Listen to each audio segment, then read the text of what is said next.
For every good signing a club makes, there's bound to be a few that don't work out. And Man United have certainly had their fair share of those, especially since the end of their golden age under Sir Alex Ferguson. Here are just some of the Red Devils' worst signings since Fergie. First up, Alexis Sanchez. Sanchez joined United from Arsenal back in 2018 and became the highest paid player in the Prem. He'd averaged almost 1 goal every 2 games for the Gunners, but in his 45 games for Man United, he only managed 5 goals. Not what you want from a star striker. Next up, Radamel Falcao. He earned himself the nickname the Tiger for his sheer efficiency and the way he used to pounce upon the mistakes of defenders. But at Man United, he was way more pussycat than Tiger, to be honest. All he managed in 29 Man United games was 4 goals. Moving on, things couldn't have gone much worse for Jadon Sancho at Man United.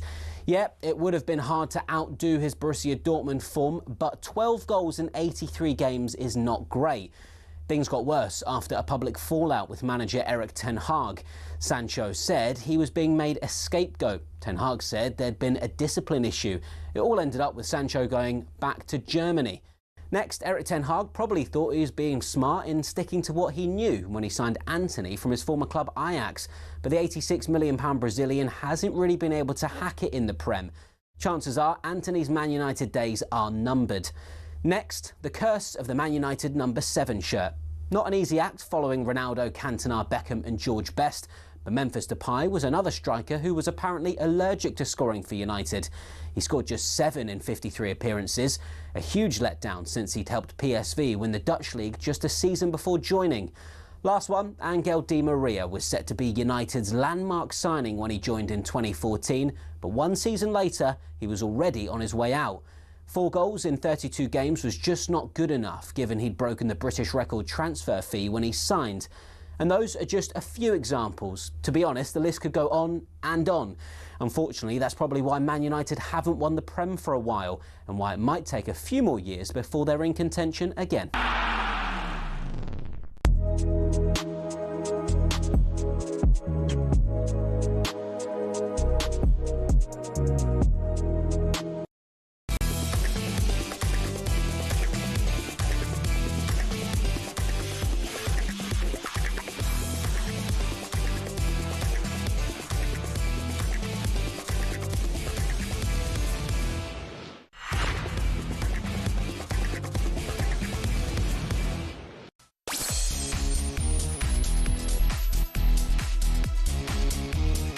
This is Drive, myself, Ade Oladipo and Gabby Agbonlahor. Coming up today, we're going to take a look at Spurs' squad going into the new season, as it looks like bad news for them. James Maddison is set for a lengthy period out with knee surgery. We're discussing Newcastle's struggles this summer as well. Why is PSR such a hot topic for them?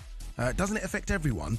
Also, we'll discuss Eddie Howe. He's doing a fantastic job in the North East, but would they have attracted the likes of Benjamin Sesko on his way to Manchester United if they had a glamorous European name in charge? Bit harsh, but it's reality. And we're looking ahead to the new championship season. Just 1 day to go. Is it the best league in the world? All that plus Lioness's Euro 2022 star, Millie Bright, joins us. And we'll be asking how many players Liverpool need to get rid of before the new season starts. A lot. This is Drive on talkSPORT. Maybe you can get involved. 03717 223344. You can text us 81089.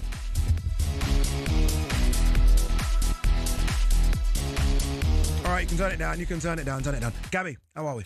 I'm Not very that well. down. I mean, let it flow out a little bit. I'm very well, Addy. How are you, pal? How has Simon Jordan treated you? It was all right. Yeah? it was all right. You're the first one to say that. He can be quite intense, but it's good. It's good. Different type of show in it to this one, but they're all good, aren't they? How many Always people good did he call a twerp? Or a nitwit? Yeah, I think we had to press the dump button a few times. I think he called a few people. Sounds about right. Yeah, a few different things. I haven't spoke to you in a couple of weeks, obviously, since I've been doing that show. Loads going on in the transfer window, isn't it? Loads. Yeah, Not at your club. No, it's not Aston Villa, but I think we'll have a strong end to the window. But it's also players are being bought by Chelsea, by Liverpool, but Chelsea have had an outstanding window who they've sold. Yeah, Chelsea have done really. If you look at what they've sold, mate, and the money they've got exactly for those players as well. Like João Felix going for nearly 50 million. Dewsbury Hall going as well. I think for like 2 million less than what they bought him from Leicester. So they've had a very good window, Chelsea, as has Liverpool and Man City. Yeah, Man United have had a good window. They have talk indeed. A bit about it later. Yes. Benjamin Sesko looks like that's done. So all of a sudden, that front three last season, which was Ahmad, Xerxes at times, and Højlund, has been replaced by Cunha and Burmo and Sesko. But I just look at the formation though, and I think Man United fans will agree with me here. They're built for a full 3-3. If you think about that front three, mate, you can have Sesko down the middle. Yep. You can have on the right Mbeumo, on the left Cunha. That leaves Diallo as cover, who can come on and impact the player on a game on that right hand side for Mbeumo. You've got Xerxes, who can come on off the left or down the middle as well. Yeah. Bruno Fernandes can play as the number 10 if you want to play two sitters, or as an 8. You got Mainu in there as well. Get another centre midfielder in there, and that midfield and front part of Manchester United's team will scare many defences. It will scare many, but the back will scare them, right? No disrespect, but the back four and the goalkeeper. Oh, 100%. And that's still nightmares for Manchester United. All right, Tottenham, loads going on at Spurs right now. Obviously, look, new manager in. A couple of players have come in. Obviously, the big one being Kudus. But they're going to be without James Maddison now for potentially the whole season. So, are Thomas Frank's side ready for a new campaign? Vicario takes it.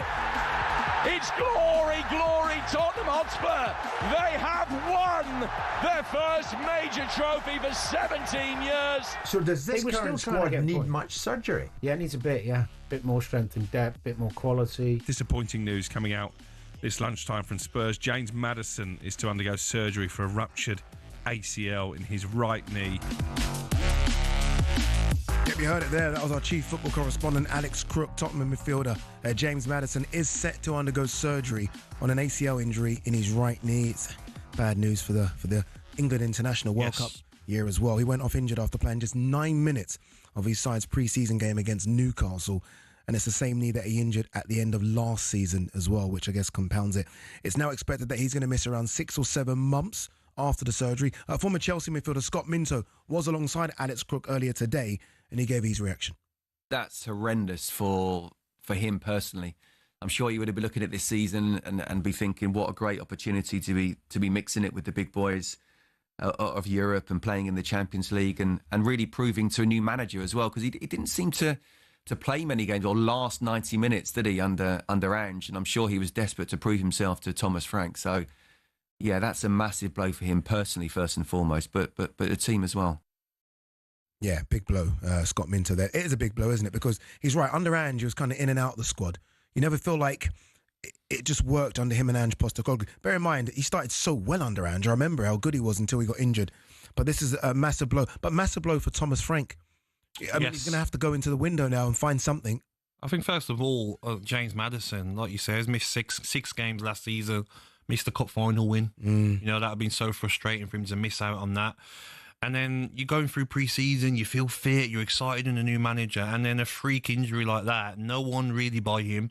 It's not an impact injury. They're the worst ones. They're the frustrating ones as a player. You start questioning yourself.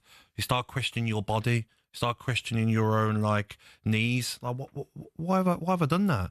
But it's so common, mate, in football to get them cruciate injuries. And I remember doing one, Ade, against, I think it was Portland Timbers pre-season. And so Stephen Ireland passed the ball to me, but my right-hand side. But I'd already turned to running behind. So I had to turn back quickly. Medial ligaments. I was lucky, 6 weeks. Yeah. So I was lucky to get medial ligaments, not cruciate. So frustrating for Maddison, because he would have had a lot to prove, to Thomas Tuchel. This would have been the season. You know what? I'm going to go and do it in the Champions League, the big stage. So you can't leave me out of squads. Yeah. So you've got to take me to the World Cup. And then Thomas Frank, like you said, he's got to go and get a replacement. Missed out on Gibbs White. So instead of 2 of them sort of number 10, number 8, you've got 0. Yeah. In terms of replacements, I mean, there's one name that just sort of screams Spurs. And look, he probably should have gone to Spurs, or at least was linked to Spurs before making that move to Man City. And that's your friend Jack Grealish, who's clearly out of favour with Pep. It almost feels perfect. Again, look, the numbers are going to be difficult, right? Because he's on so much wages. Yeah. But it almost feels perfect. Like he could go in there and playing that number 10 role. Oh, 100%. That's just him.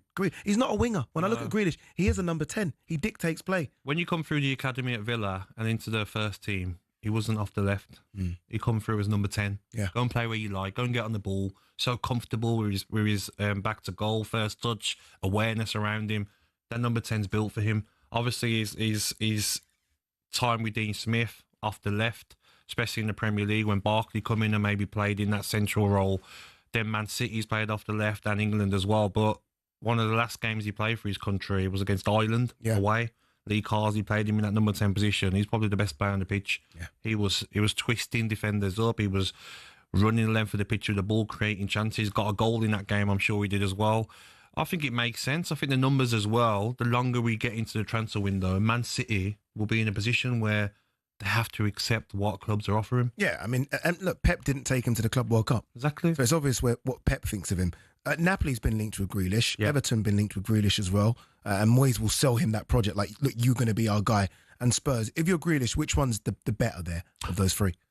I would go to Spurs. I think staying in the Premier League, even though I do like players that try different leagues, but a team like Spurs are going to be playing Champions League football. Yeah. It's a no-brainer to stay in the Premier League. Yeah. Thomas Frank as well. I'm sure he'll love to have a player like Jack Grealish, his quality that he's got.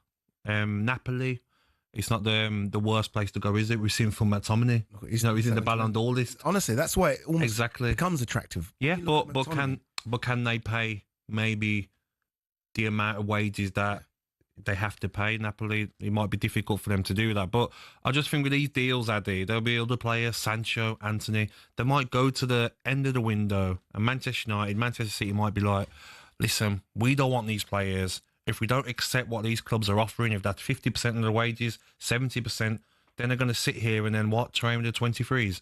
Then we're missing out on how much money? Talking millions. So I'm sure the move will happen, and it might come down to Grealish can choose which one of them clubs he goes to. Yeah, he's probably going to have the pick of a good bunch. Yeah. In terms of going forward for Spurs, let's focus on the front line. So Kulusevski got injured back end of last season, had knee surgery. He isn't going to start this season. You got Dominic Solanke, got 9 goals last season. First season was always going to be difficult. Brennan Johnson got a couple more than that. Richarlison's there. He's kind of hit and miss. Son's now gone. They need something, don't they? They need a lot. They need something. They need a lot because you need a striker in there that can push Solanke to get better from him. Because and that's not Richarlison, is it? Richarlison might as well come and work with us, mate. Because for me, he's not good enough, mate. And that's just being truthful. And Spurs fans would agree. Yeah. You know, he might run around and shoulder bar someone and pop up with the odd goal, but he's not at the level last season that Spurs needed, and definitely where this Spurs squad want to go to. Yeah, this Spurs squad want to go to now. Richarlison's got to be left. He's not good enough. So a top striker to push Solanke, even try and take his place. You need to playing in the Champions League. Off that right-hand side, I do like Brennan Johnson. I think he'll get better the more games he plays. Off that left-hand side, he didn't look outstanding in his loan spell last season. If he can improve. But you're going to the big boy league now, the Champions League, mate. Just thinking that. The squad's... That's one thing Ange always spoke about, right? How thin the squad was. Yep. Even with injuries. Even when everyone was fit, he said it was still quite thin. You're now new manager. You finished 17th last season. You're in a Champions League. Yep. So you've got to juggle that. You've got to juggle those Tuesday, Wednesday games we're playing on Saturday. The squad just isn't big enough. Not at all, mate. And Aston Villa, my club last season, we struggled after Champions League games. Struggled, mate, because... every game is so tough, and you put your heart and soul into these games on maybe a Wednesday night, and then Saturday, sometimes you might have the early kickoff, and you can just see players just not at that level and flat, and then you might be going a goal down to Ipswich at your place because they've had the midweek and they've had their training, their rest. So Spurs need defenders as well. Van der Ven and Ramiro injury prone. Danso can't trust them. Yeah, Danso for me is not at the level that you want him to start a lot of the games. He's their third choice centre half. Udogie, a left back, who's Udogie's cover as well. Goalkeeper, I'm not really sure about Vicario. So I'm sure Thomas Frank has still got a lot of business to do. Yeah, I think sometimes we forget there's a reason they finished 17th. Oh, of course. You know what I mean? It's a squad that I think needs a lot. Look, we're taking your calls on this. It'll be interesting to hear from Spurs fans in terms of that Jack Grealish link. Maddison has to be replaced, right? He's out now for the season potentially. Son's gone as well. Kulusevski, who I love, he's picking up these injuries and niggles. He had knee surgery back end of last season. Are Spurs in a good place going into the start of the season? Phone lines are open. 03717 223344.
Good afternoon, you listen to Drive on talkSPORT. Me, Ade Oladipo and Gabby Agbonlahor. Still to come, we're going to be asking where a team of Chelsea's academy graduates would finish in the Premier League. Wait till you hear this team. Honestly, incredible. 90% of them have left Chelsea. But just quickly, Chelsea manager Enzo Maresca hasn't ruled out striker Nicholas Jackson leaving the club this summer. Newcastle linked with him. Nicholas Jackson, good move. Bad move? Fantastic. Yeah. Number 9. Give him number 9 shirt. Yeah, considering that. No, don't. They'll come for you. Man United are exploring a move for Brighton midfielder Carlos Baleba. I don't know where Tony Bloom finds all these players, but he's incredible. And Son Heung-min has completed his move to MLS side Los Angeles FC after deciding to leave Tottenham following 10 years at the club. It is believed that they have paid more than 20 million for the winger. Bear in mind, Spurs paid 25 for him from Bayer Leverkusen 10 years ago, so that's good business. He spoke to the Spurs website before completing the move and had this message for the fans. I gave everything what I could, what I had, and the loyalty. Also, loyalty was important, but for me, it was clear that I want to give something back. That was the trophy. It's heavy, yeah? It's heavy. Come here as a kid, but living as a grown man, is it something special? So I'm very grateful towards the club and all the staff, all the coaching staff, all the players that I play with, and huge grateful to everyone, and also especially to the fans. I watched that in full. It nearly brought me to tears. Same here. I don't know if we needed the piano music in the background, though, just to make it more melodramatic. But he's been fantastic for Spurs. I mean, last season wasn't the best for him, obviously. You can see the clear drop-off in pace, and injuries took its toll as well. But for about 8 seasons, he was unstoppable down that left-hand side. Mate, he was, on his day, probably top 5. He's in the top 5 Premier League left wingers for me. On his day, mate. 1 second here. What are we doing? No. On his day, mate. Are we going to do this game? We are. We can. Raheem Sterling or Son? I'm picking Son over Sterling. Mane or Son? Mane. Gareth Bale or Son? Gareth Bale. Ryan Giggs or Son? On their day? I'm talking about on their day. Steady. I'm going Son. Gabs. I'm going Son, mate. Robert Pires or Son? Son. Mate, he was like... Phone lines are Ade. 03717 22 3344. Ade, we're talking about someone with 173 goals for Spurs. Yeah. 127 goals in the Premier League, 77 assists. Incredible numbers. Do you know what I mean? 100, he's in a 100 club. Look at Perez. I don't think... I love Perez. I played with Perez. But Son, left foot bang. Left foot slotted finish.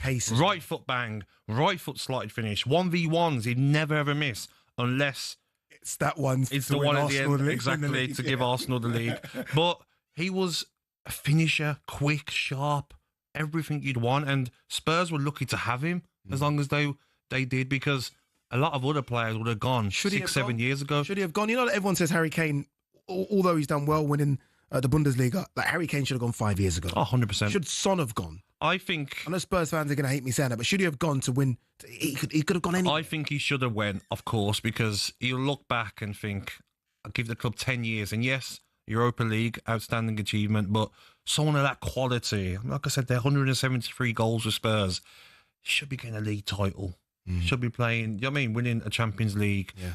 On his day, mate, like, honestly, frightening. Yeah, honestly, I agree. I think an incredible footballer. Talented. You just knew he was going to score. I always said that, like going through on goal, I was just turn back and walk back to the halfway line. Mate, when you had that service, that got him in behind, little come short, spinning behind, off that left-hand side, he's scoring. Hard and low. Keeper's got no chance. Yeah. What do you make of him going to America? I mean, could he have stayed in the Premier League? Could he have gone to somewhere in Europe? Or is it a brand move for him? Yeah. They bought him for 25 million and he's not worth 25 million. The brand is.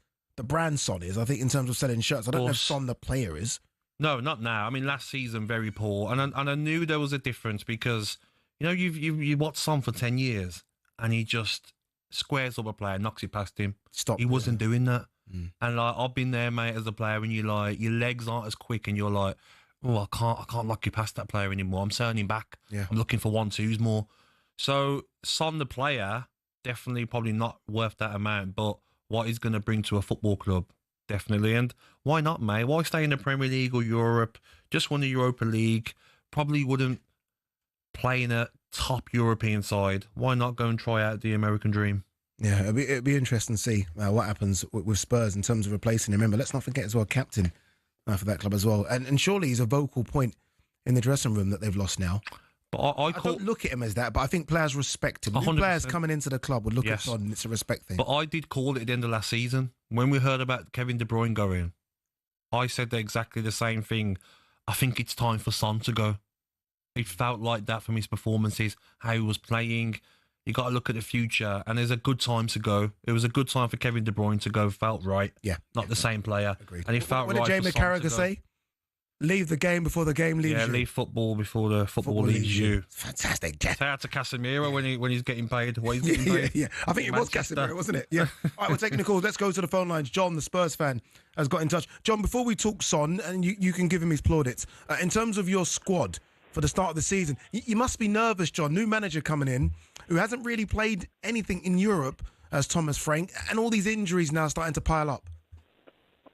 Well, I think we need to look at Johan Lange. He's done an awful job of bringing players in. He's brought in a manager that's a mid-table manager that isn't going to excite players that are Champions League players. No one's going to be like, oh, let's go and play for Thomas Frank. The same thing that's levelled at Eddie Howe, but more so with Thomas Frank.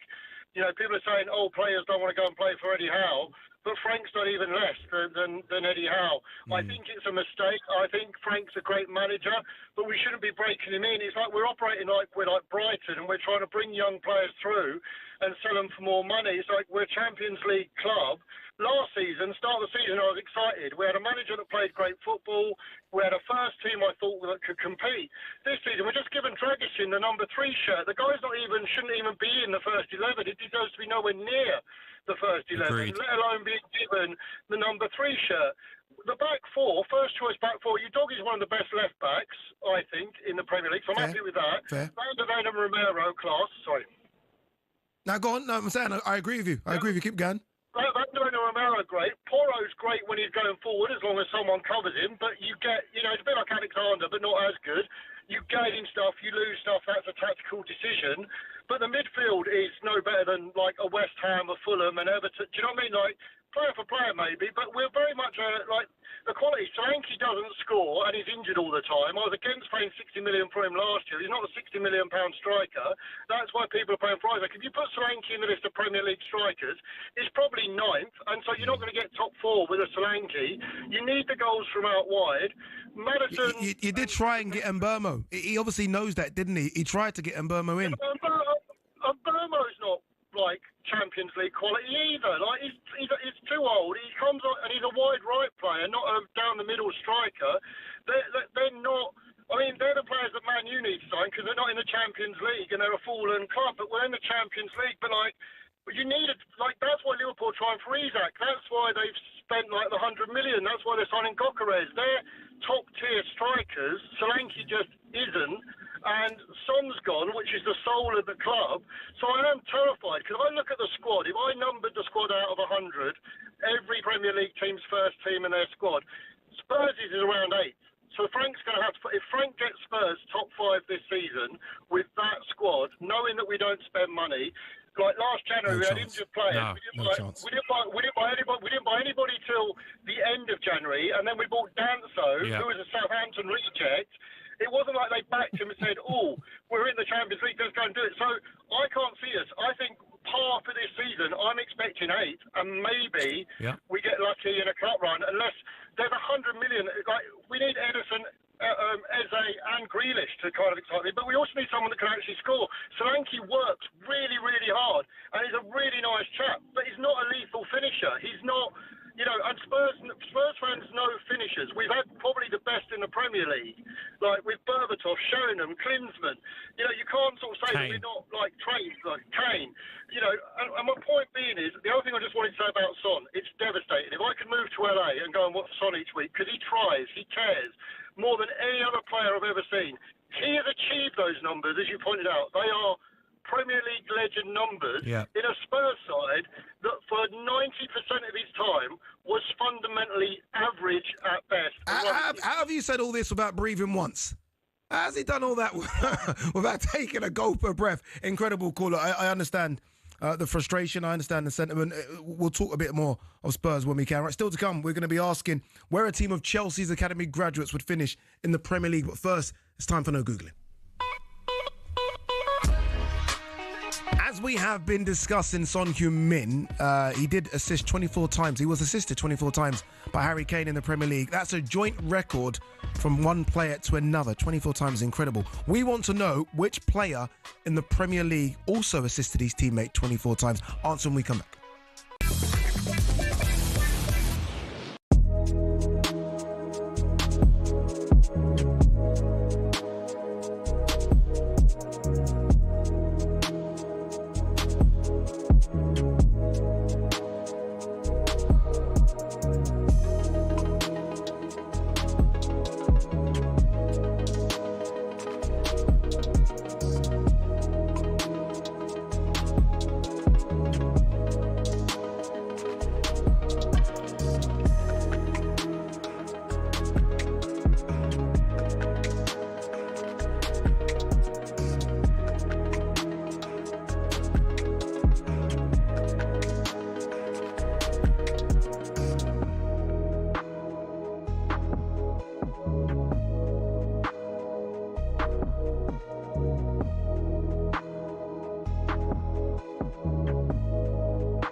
Over the last few years, Formula One has gone from elitist and insular to a global entertainment brand.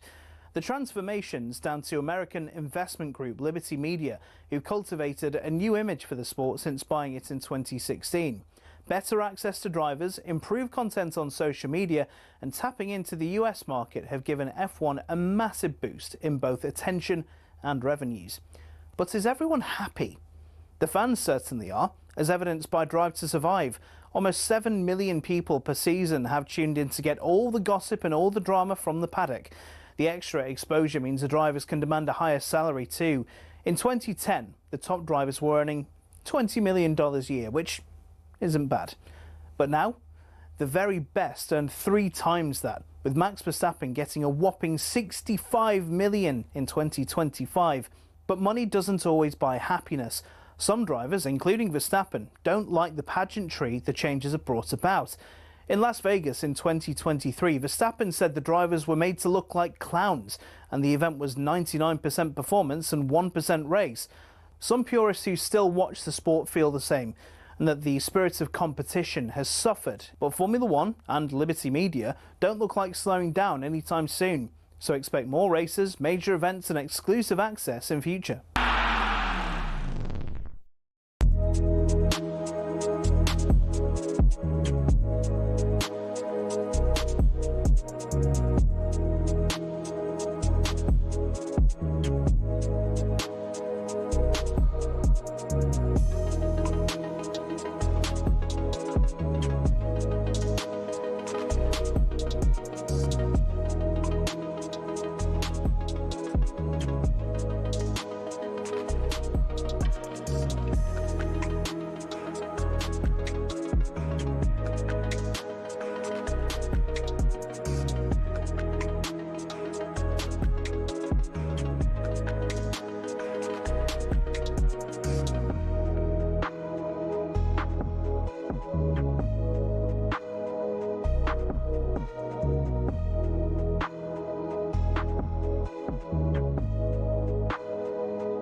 Good afternoon, Ade Oladipo alongside Gabby Agbonlahor. Just gone 4:30. Remember, with you until 7 o'clock. Hugh Wozencroft is after us with Transfer Insiders. He has Flex alongside him. Still to come, we're going to be asking if Eddie Howe is a help or a hindrance to Newcastle. It sounds harsh, but we'll try and break it down as to what we mean.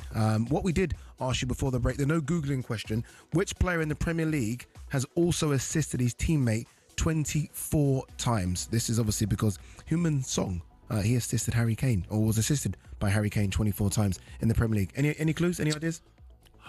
Go on, De guess. Bruyne, Aguero. That's not a bad one, you know. That's a very good shout. But you are wrong. You are wrong. Thanks. Yeah. The answer is Frank Lampard. Assisted Didier Drogba 24 times in the Premier League. That's pretty good. Like, you think of Frank's goals, you don't really think of Frank for assists, do you? Or do you? No, I don't. I think of him shooting every time he got it. Indeed, same. Outstanding player. All right. Now, though, it's been another busy transfer window, I think it's fair to say, for Chelsea, with players such as João Pedro coming in, Jamie Gittins is coming, Liam Delap, Gerald Hato, Esteval's come through the door as well. But they are, of course, very well known for having one of the best academies in the country. So that got us thinking a little bit. Would a Cobham 11 finish in the Premier League? Where would they finish in the Premier League? This is the team, that we've put together.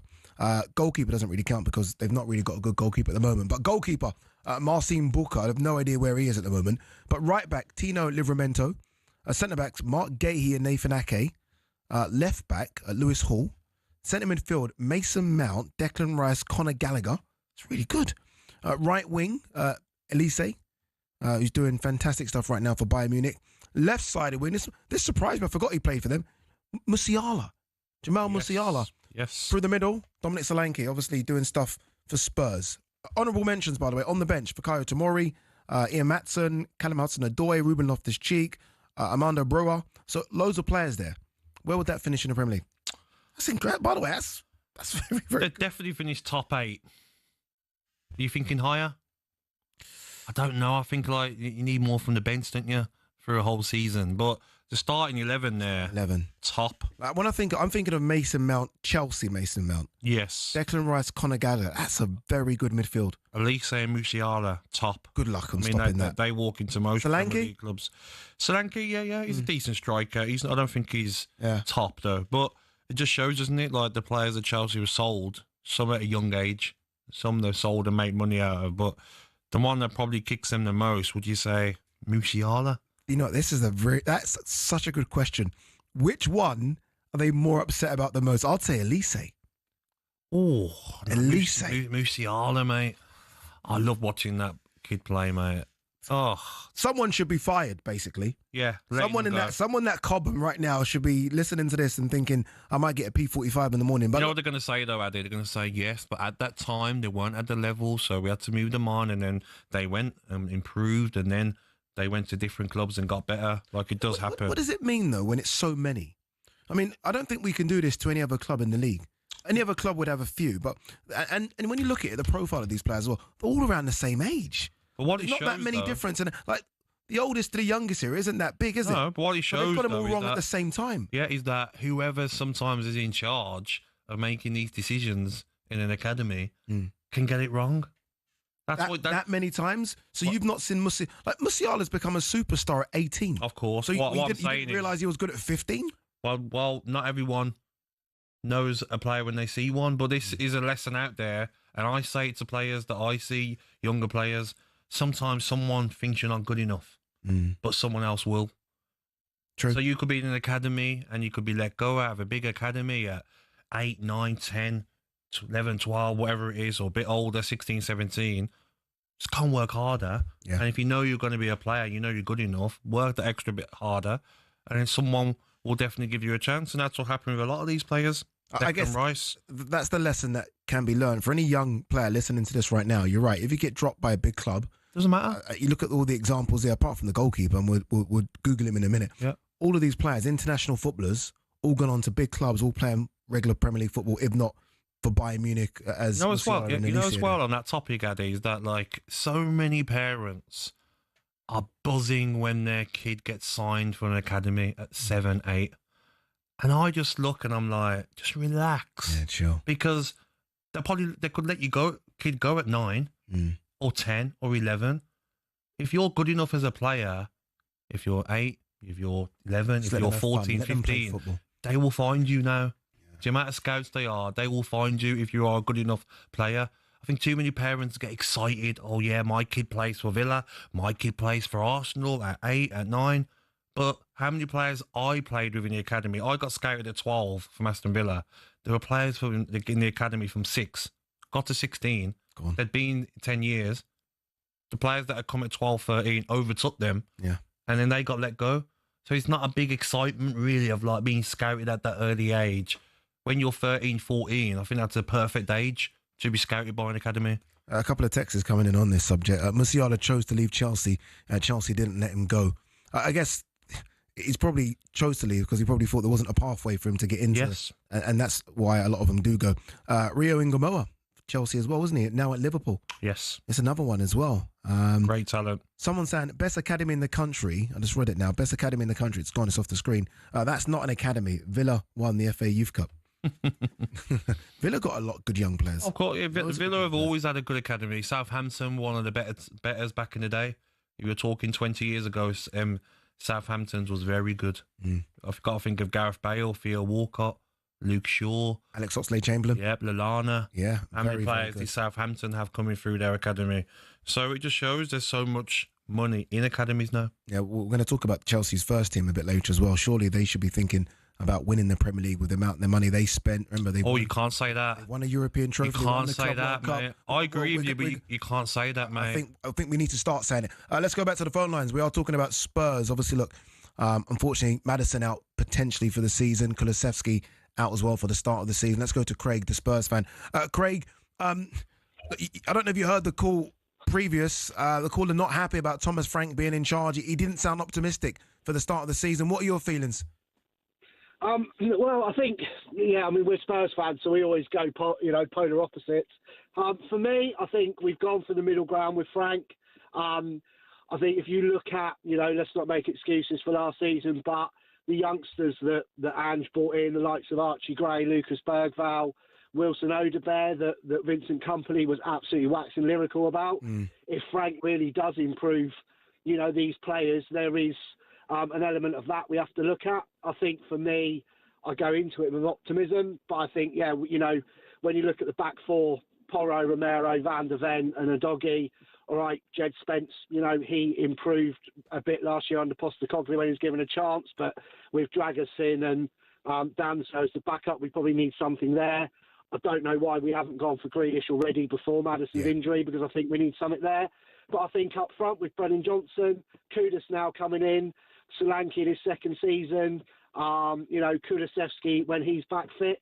I think the problem is you can go for, 5, 6, 7 players that all come in, they don't fit, we play big money. I think it's time, some of these youngsters really got us out of a hole. It could have been a lot worse last season, especially in the Europa League. So I think we have to be optimistic with Frank, and I think 2 or 3 players that fit what he wants to do. And let's keep, developing. I mean, Archie Gray, Lucas Bergvall, I think they were superb at times last season. Are you concerned, though, Craig? Champions League football, Gabby said it a bit earlier. He watched Villa do it last season where you're playing a big team on a Wednesday and then you're knackered come sort of Saturday lunchtime. Are you concerned that you've not got a manager that's used to Champions League football, number one, and you don't have the squad depth to handle both competitions, or maybe even more? I mean, FA Cup, when was the last time Spurs had a good run in the FA Cup? You want to be you want to be deep in every single competition. Do you have a squad enough to go deep in all of them? Realistically, no, we don't. But I think, we've been there. We've been there before. People were saying that when we got all the way to the final with Liverpool. We didn't have the depth in squad, and I think there's a balance between depth in squad and having just a load of players, so that fans and pundits and everyone can go, oh yeah, they've got depth in squad because they've got a load of players, against players that that will roll their sleeves up and will run through walls. Do you know what I worry about, though? If you've got a big Champions League game on a Wednesday and you're playing Van der Ven and Romero, I don't think they can go again on a Saturday. And then, like you says, Dragusin, and Danso, if they had to come in on a Saturday, I think you're against it already. Yeah, I agree, Gabby. I think we need to bring in another one across that back, because I think Jed Spence is a good backup in there. I think, a centre-back that can play on the right-hand side. Dragusin was okay. Danso I haven't seen enough of. I mean, I get this whole Southampton reject thing, but, I haven't seen enough of. So, yeah, I do believe we need to bring someone in there. But I think this whole we're 5, 6, 7, 8 players away, I think is a bit strong, especially when you look at the performances. I mean, we haven't even talked about Archie Gray in that back line. And for me, the lad last season was really incredible, some of the performances he put in. Agreed, when he came in. 17th, very quickly, Craig, 17th last season. Obviously, you won a trophy, so that kind of, I guess, paints over a lot of the problems. Where will you finish this season on Thomas Frank? Like, what's acceptable? I'm with a single number from 9th to sort of, 5th or 6th. I can't see us getting in the top 4. Yeah. But I think, anything that's a single number, I think, is progression if we go deep in the cup tournaments. And luckily for Thomas, he's got a bit of time because, we won that cup last year. So it's not 18 years now. It's, only going to be 1 year and we haven't won anything. Yeah, what is it now? 7 weeks. Yes. 7 weeks ago. Craig, top man, great Thank call. you, Craig. Appreciate it. All right, this is Drive, Ade Oladipo alongside Gabby Agbonlahor. When we come back, we're going to talk about the man that's normally in this hot seat. That man's Andy Goldstein. Is having a decent time out in America.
Good afternoon, you're listening to Drive on talkSPORT. Ade Oladipo alongside Gabby Agbonlahor. Still to come, we're going to be asking if Eddie Howe is a help or a hindrance for Newcastle. Newcastle fans, I don't pick the subjects, don't come for me on that one. But just quickly, Liverpool have agreed to sell striker Darwin Núñez to Al Hilal for £46.3 million.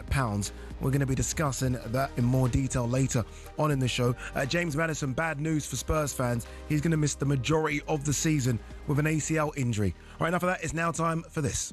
Weekend preview on talkSPORT with Paddy Power. For more racing tips, check out their podcast, From the Horse's Mouth, with Ruby Walsh and our own Paddy Power. The podcast for racing fans, by racing fans. T's and C's apply. 18 plus BWR.org.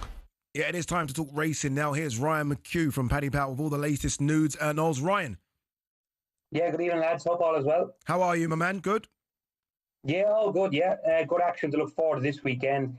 We have the Shergar Cup taking place at Ascot this Saturday. It's an annual event that brings jockeys around the world together to compete both individually and the team event as well. So there's plenty of different ways to get involved on Saturday. It is a 6-race card with all bar 2 races over different distances. The opening race in the card is a sprint, and I thought top weight Mannequin has dropped down to a decent looking mark. He is course and distance form, so maybe one to have a look at in the opener. He's a double figure price in the first race. The Stayers are up second. Fresh off his Northumberland Plate win at Newcastle, Spirit Mixer is the 4-1 favourite in that one to follow up his victory. He looked to have an obvious chance in that. One of the bigger price later on in the card to consider is Too Tempting in the Shergar Cup Mile at 4:30 on Saturday. He's been dropped a few pounds by the handicapper, so I'm hoping he can rediscover a bit of his old form and get back to winning ways. He's a 14-1 chance with ourselves at the moment. But do keep an eye out, as I said, there is jockey and top team markets, top jockey and top team markets available on the Shergar Cup this Saturday. They'll be available from Friday evening or Saturday morning. Usually we see a lot of interest amongst customers in their markets, as it gives you a good chance to get involved in the whole card instead of just having maybe a bet in each race. So the Shergar Cup, it's only on once a year, brings jockeys from around the world against each other at Ascot to compete. And it starts this Saturday at 1:25 at Ascot, lads. Top man, Ryan, sounds fun. Thank you so much. Thank you. If you want to keep up with all the latest racing news, Paddy Power's From the Horse's Mouth podcast, great name for a podcast, that is available every single week. You can download it. You can download that and the latest episode from your usual podcast provider right now. 18 plus BeGambleAware.org. Weekend preview on talkSPORT with Paddy Power. For more racing tips, check out their podcast, From the Horse's Mouth, with Ruby Walsh and our own Paddy Power. The podcast for racing fans, by racing fans. T's and C's apply. 18 plus BeGambleAware.org. All right, if you've been listening to Drive this week, which I'm sure you have, you'll know that regular host Andy Goldstein has yet again been trying his luck at professional pool. When's he going to give up? This time, though, at the Florida Open on Tuesday, he was absolutely battered by one of the greatest players of all time, and Earl the Pearl Strickland. Honestly, one of the greatest players of all time. But he got back-to-back to the table yesterday, and unbelievably managed to win 2 games. His first victories on the Pro Tour after years of trying. His dream ultimately, though, came to an end as he lost his 3rd game of the day during the early hours of this morning. But he joined the Sports Bar boys and reflected on his time in Florida. When I came out this afternoon, there's still loads of pressure, because when I was playing my match this afternoon, I think I was, first to 8, I think I was 7-5 up, and then had the match ball for 8-5, and I missed it. And I was sitting, I went back into my seat, and I just thought, if I lose this match, I will never hear the end of it on talkSPORT. They'll be playing the audio clips of it. After the track comes out. You lot and Cundy and Benty, yeah. And I just exactly. And I just thought I can't let that happen. And I dug really deep. And now it's just a case of, like, I'm really enjoying it. What's really interesting is, so my next match, which is 1 a.m. your time, about an hour and a half for me. If I win that match, then I've got another match tomorrow, round about Sports Bar time, about 10 p.m. tomorrow. And this is a big if, but if I win those 2 matches, I actually get an official world ranking. And that's for me, from the age of 8, when my dad bought me a snooker table for Christmas Day, I have literally been waiting for this moment where I get on the match table, I'm surrounded by fans of the sport, and I'm winning matches. And so to walk out the airport and get on a plane knowing I'm flying back to London with a world ranking would, I mean, I'm a long way from that, but I just imagine that would just be obscene, wouldn't it? Yeah, it would be obscene because it didn't happen. That's why it would be obscene. Didn't happen. All that ifs and all that ifs, it didn't happen. Still a long way from it. Yeah, but you know, fair play to him. To go over there and win 2 games as well. And I watched those. It was actually, you could watch them on sort of Matchroom's YouTube channel. He's done so well. I like to have a bit of a dig. I know we like to rib him a little bit, but he's gone over there and he's playing ranked players and he's winning. Yeah. Go on, give him some applaud. You don't want to give him applaud. No. Listen, I wanted to, and I didn't want him to do well, but he did. Yeah, that's so I've got to give him a big thumbs up, Andy. You are the man, mate. But unlucky at not getting a ranking. Yeah, and he seems to be taking it seriously now. Of course. Like, this is, how many times is he going to skip work? Like, I don't mind because it means I sit here. Yeah. But he's skipping work quite a lot. He does, mate. Pool. Yeah, he's a skiver. He really is. Yeah. But like you said there, he's enjoyed playing pool snooker since a kid. Why not? If you get a chance to. Why not? Yeah, and I think that Emily Fraser, who does a lot of work, obviously she sets this up for Matchroom. She handles the pool side of things for Matchroom. She's done a fantastic job. Yes. The pressure on her is to almost make it like darts, which is never going to be easy. Not going to happen, is it? Yeah, it's difficult. It's difficult. But I think her aim is maybe to surpass snooker, or at least compete with snooker. But look, she's doing a good luck job with that. And I think people like Andy really help doing it. I think I'm going to be part of it in a couple of years. Can you play? Yeah. Really? I can play. I'm not joking. I can play. Not Goldstein level. Yeah. Why don't you believe me? I can play. I've got a pool table. Have you? I play 4 or 5 hours every day. No, you don't. I swear really? I do. I swear I do. You gotta get on it, mate. Get on it. Yeah, might be on it. Like UK Open 2027. Why not? Yeah. Why not? Keep practicing. 2029. Let's be realistic. All right, when we come back, we're going to talk Newcastle. A lot of moaning about PSR, obviously not getting the players they want. Do they have a right to moan? Or is it just the same for everyone across the board? When we come back, we'll be taking phone calls as well from Newcastle fans. Disgruntled ones, 03717 223344.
For every good signing a club makes, there's bound to be a few that don't work out. And Man United have certainly had their fair share of those, especially since the end of their golden age under Sir Alex Ferguson. Here are just some of the Red Devils' worst signings since Fergie. First up, Alexis Sanchez. Sanchez joined United from Arsenal back in 2018 and became the highest paid player in the Prem. He'd averaged almost 1 goal every 2 games for the Gunners, but in his 45 games for Man United, he only managed 5 goals. Not what you want from a star striker. Next up, Radamel Falcao. He earned himself the nickname the Tiger for his sheer efficiency and the way he used to pounce upon the mistakes of defenders. But at Man United, he was way more pussycat than Tiger, to be honest. All he managed in 29 Man United games was 4 goals. Moving on, things couldn't have gone much worse for Jadon Sancho at Man United. Yeah, it would have been hard to outdo his Borussia Dortmund form, but 12 goals in 83 games is not great. Things got worse after a public fallout with manager Erik ten Hag. Sancho said he was being made a scapegoat. Ten Hag said there'd been a discipline issue. It all ended up with Sancho going back to Germany. Next, Erik ten Hag probably thought he was being smart in sticking to what he knew when he signed Antony from his former club Ajax. But the £86 million Brazilian hasn't really been able to hack it in the Prem. Chances are Antony's Man United days are numbered. Next, the curse of the Man United number 7 shirt. Not an easy act following Ronaldo, Cantona, Beckham and George Best, but Memphis Depay was another striker who was apparently allergic to scoring for United. He scored just 7 in 53 appearances, a huge letdown since he'd helped PSV win the Dutch league just a season before joining. Last one, Angel Di Maria was set to be United's landmark signing when he joined in 2014, but 1 season later he was already on his way out. 4 goals in 32 games was just not good enough, given he'd broken the British record transfer fee when he signed. And those are just a few examples. To be honest, the list could go on and on. Unfortunately, that's probably why Man United haven't won the Prem for a while, and why it might take a few more years before they're in contention again.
Good afternoon, you're listening to Drive on talkSPORT. Ade Oladipo and Gabby Agbonlahor. Still to come, we're going to be joined by Chelsea England captain Millie Bright to reflect on the Lionesses winning back-to-back Euros. But now, Newcastle are still whining about PSR.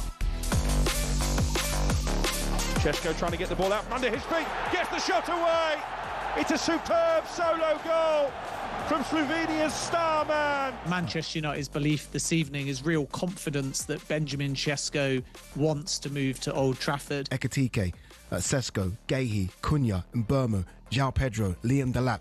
Is there a problem of Newcastle attracting the top players to St James's Park? You're going to be a bit concerned, yes. Nobody wants to bid big for a player and then find out he's gone to a rival down the road. I think Newcastle, if they tried to sign me, maybe they would miss out on me. One second. That's not good for Newcastle right now, is it? It's been a disastrous window.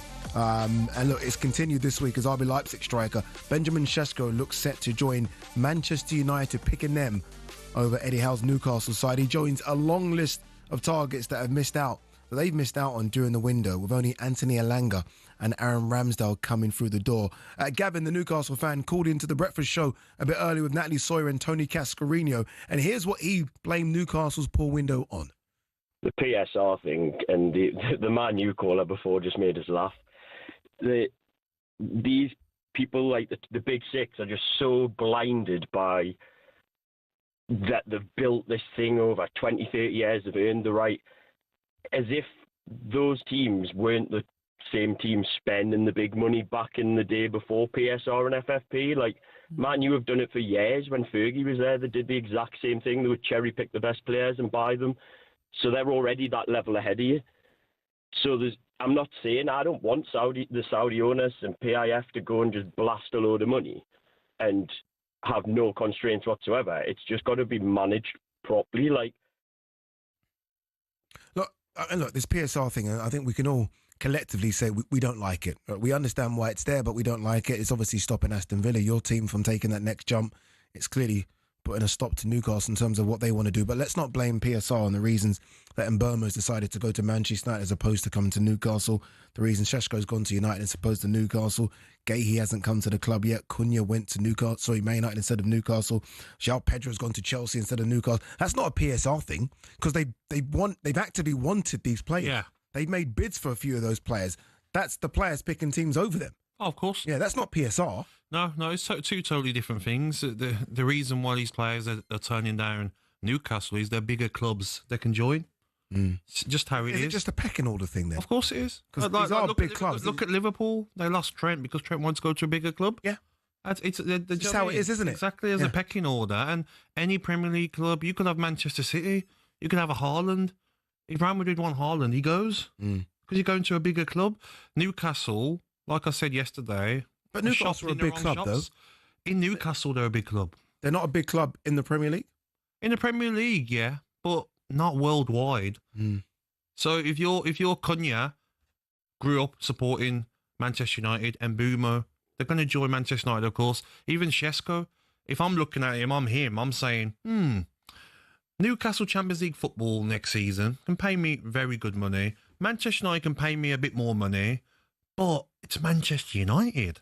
That's where Ronaldo played. That's where Rooney played. That's the team that you recognise in English football that won all those trophies. How many Premier Leagues have they won? Sir Alex Ferguson, the history of Manchester United. And it hurts me to say that because I'm not a big fan of Manchester United. Very frustrating fan base. Love a moan, love a whinge. But I just think it's just how it is. Newcastle fans have got to understand that they're shopping maybe in the wrong shops, mate. Okay, hear me out, Newcastle fans, before you attack me one by one. And feel free to. Phone lines are open, 03717 223344. I think Eddie Howe's a fantastic manager. Good English manager. I think he'll be the next England manager. I think that's how good he is. If they had a more attractive manager up in the northeast, so, say Klopp was managing Newcastle. Yeah. Would Cunha have gone if he spoke to Klopp? So, do you know what I mean? What I'm saying is, are you just going for the club or are you going for the whole package? Like, if Cunha sat down with Jurgen Klopp and he was Newcastle manager, is it a more of a difficult choice for Cunha then? I think more of a difficult choice for Mbeumo. All these players, like, if it was a more Mourinho-esque Conte managing them, would they be getting these players over the line? I still don't think so. I think there'll be a better chance. I agree. Eddie Howe definitely will be the next England manager. I rate him highly, but is he that big name? Like, just recently won a trophy for Newcastle, but hasn't won the big trophies as a manager. So, but I still think, mate, when you talk about Manchester United, and it's frustrating, I'll say it, and all the Man United fans say it, and it winds every other fan base up. It's that saying, isn't it? But we're still Man United. And you'll get that absolute Wally flexing here next saying exactly the same thing because he's a Manchester United fan, and it frustrates other fan bases. And Newcastle fans must be so angry at, like, a team that finished in 15th, haven't got European football. Players want to join them instead of Newcastle. It's Manchester just won a trophy and then are going to be playing Champions League football. Great fan base, lovely big stadium, and they're still not for me. I'd rather go United. We always hear continually now by football fans, journalists, everyone says it, right? The project. Isn't the project at Newcastle sexy enough for these players to be attracted to it? Of course it is. But why have none of them gone? Because and the list is growing now. Because it's as much as I say, it's because it's Manchester United. If Sesko could choose between maybe Spurs. Okay, Liam Delap's chosen potentially being on the bench at Chelsea because I think it will be João Pedro that starts in that front forward. He signed before João Pedro, didn't he? Yeah. So when Liam Delap signed, João Pedro hadn't even been thought about. He was going to fight with Nicholas Jackson. And that's a fight that I think most strikers would feel they've got a chance. True. So Newcastle, it's difficult because look at the players they've got, mate. Anthony Gordon, top player. Guimaraes, top player. But if I'm these players, especially Sesko, I'm thinking, Isak wants out. Why does Isak want to leave you? Because maybe where you're going isn't where Isak wants to go. So why would I come to you?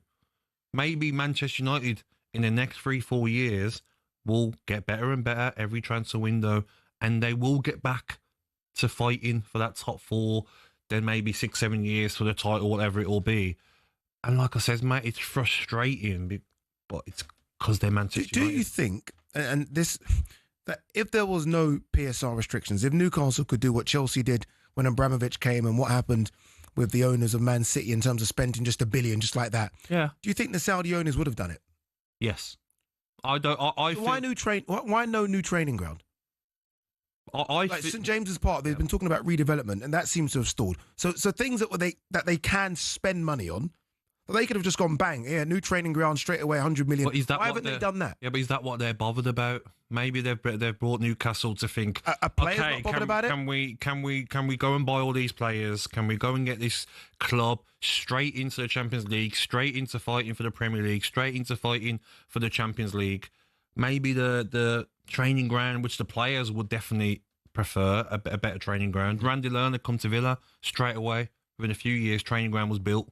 Lovely big training ground. Our old training ground was like absolutely garbage, so we got a new one built.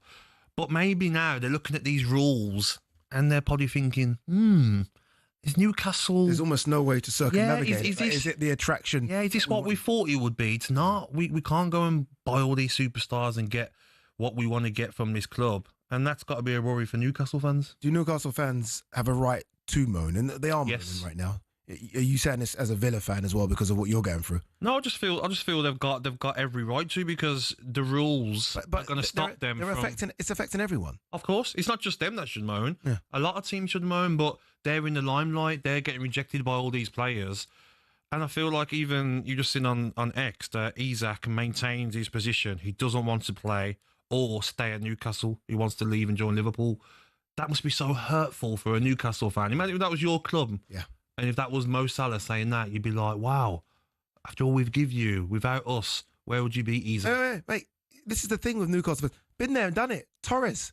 I know. Been there and done it. Suarez. I know. Been there and done it. Coutinho. I know. Been there and done it where you think, okay, they're never going to leave because we're the biggest club in the world. Players will move on. Yep. Players will move on. And I think Newcastle fans need to understand, like, there is always a bigger fish.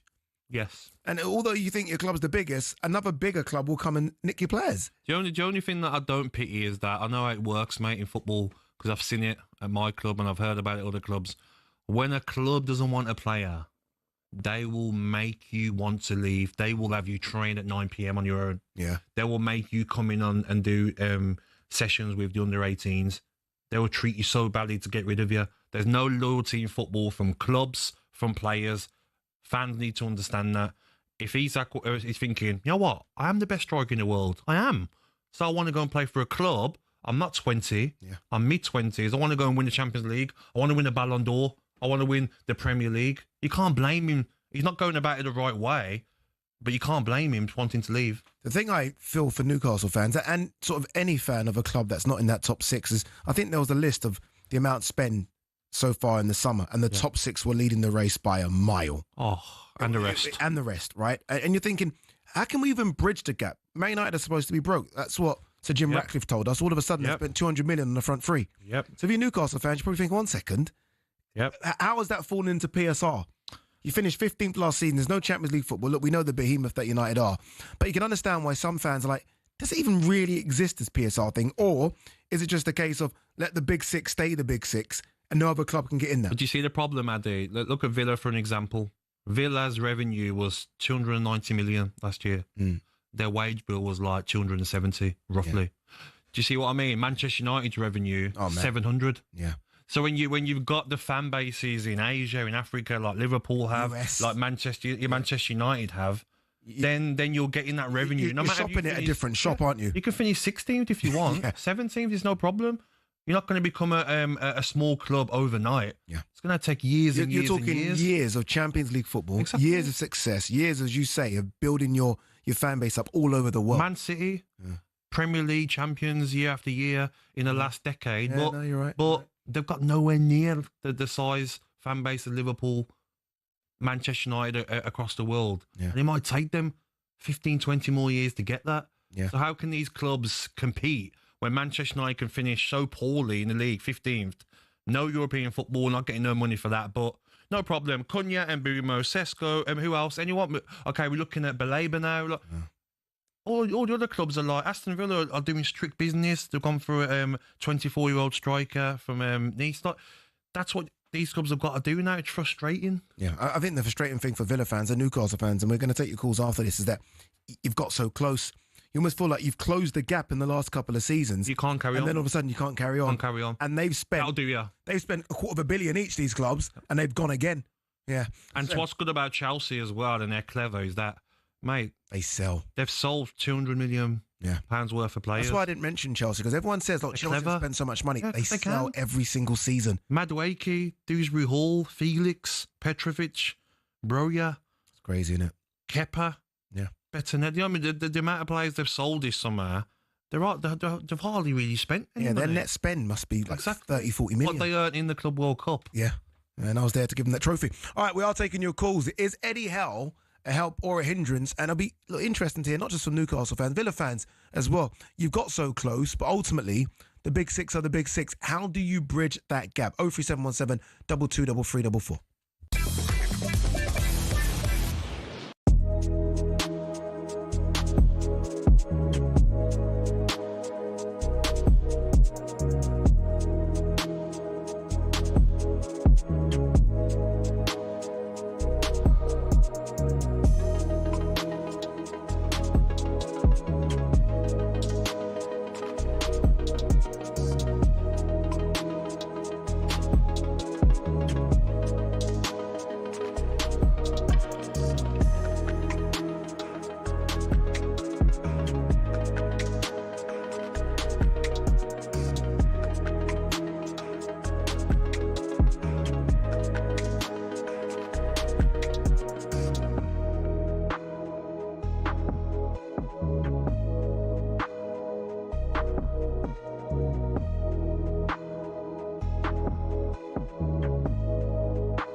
I know it's hard to take, but her mind has been made up. There's plenty more fish in the sea. I thought me and Gabby, one of us, had been dumped and we didn't know about it. But, we just saw clips of Dillian White. How good is Dillian White? Dillian White is looking in phenomenal condition. Right? Wow. Different person. Completely different.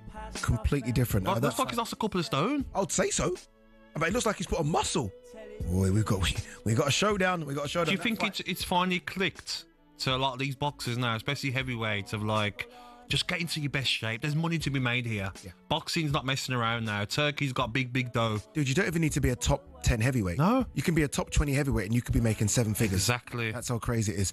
All right, listen to Ade Oladipo and Gabby Agbonlahor on Drive. Still to come, we are going to be joined by Chelsea and England captain Millie Bright to reflect on the Lionesses' back-to-back Euros. Well done, them. But just quickly, West Ham have confirmed that Mikel Antonio has not signed a new deal at the club as a player, but negotiations are continuing over a future role. James Maddison will miss the majority of the season with an ACL injury. But now we are taking the calls. Phone lines are open. Newcastle fans, 03717 223344.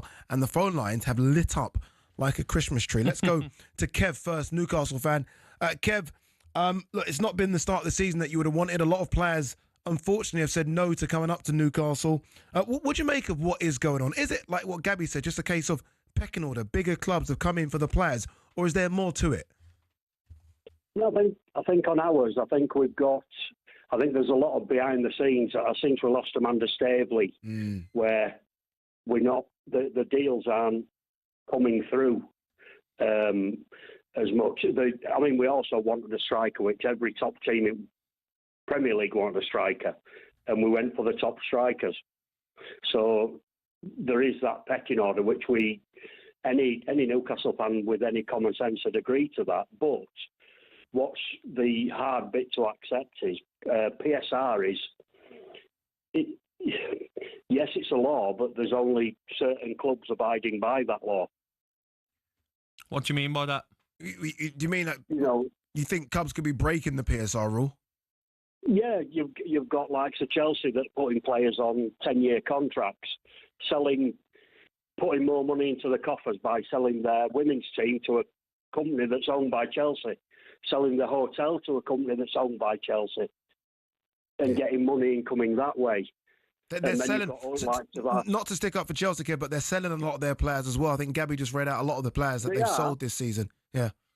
But you're right, they've sold their women's team at Everton, done the same thing as well. You're right, I think that's a bit of a loophole that needs to be looked at. You've also got to ask the players that Chelsea have sold, how much did they pay for them in the first place? So Kane and Jude Hall have probably made a loss on him, I would imagine. Not much, though. I think 2 million. Yeah, but I think the problem with PSR is it doesn't. A club like us and Len Villa and a lot of you just outside of them top 6, you need to grow organically. So you're promising youngsters, they need to be a bedrock of your team. We're having to sell them to keep within PSR because it's pure profit. So we got rid of Elliot Anderson, who would we now need in a central midfielder. What is it though, Kev, with players saying though? Again, it's quite a few. And if it was 1 or 2, I wouldn't continue talking about this. But Ekitike, you was close to him, and all of a sudden Liverpool go for him and get him. Cunha, you wanted him. I even saw him in a shirt. You know, in them Photoshop photos. I thought he was done. And Burmo, same thing. João Pedro, Liam Delap, Gahey. You need a centre back.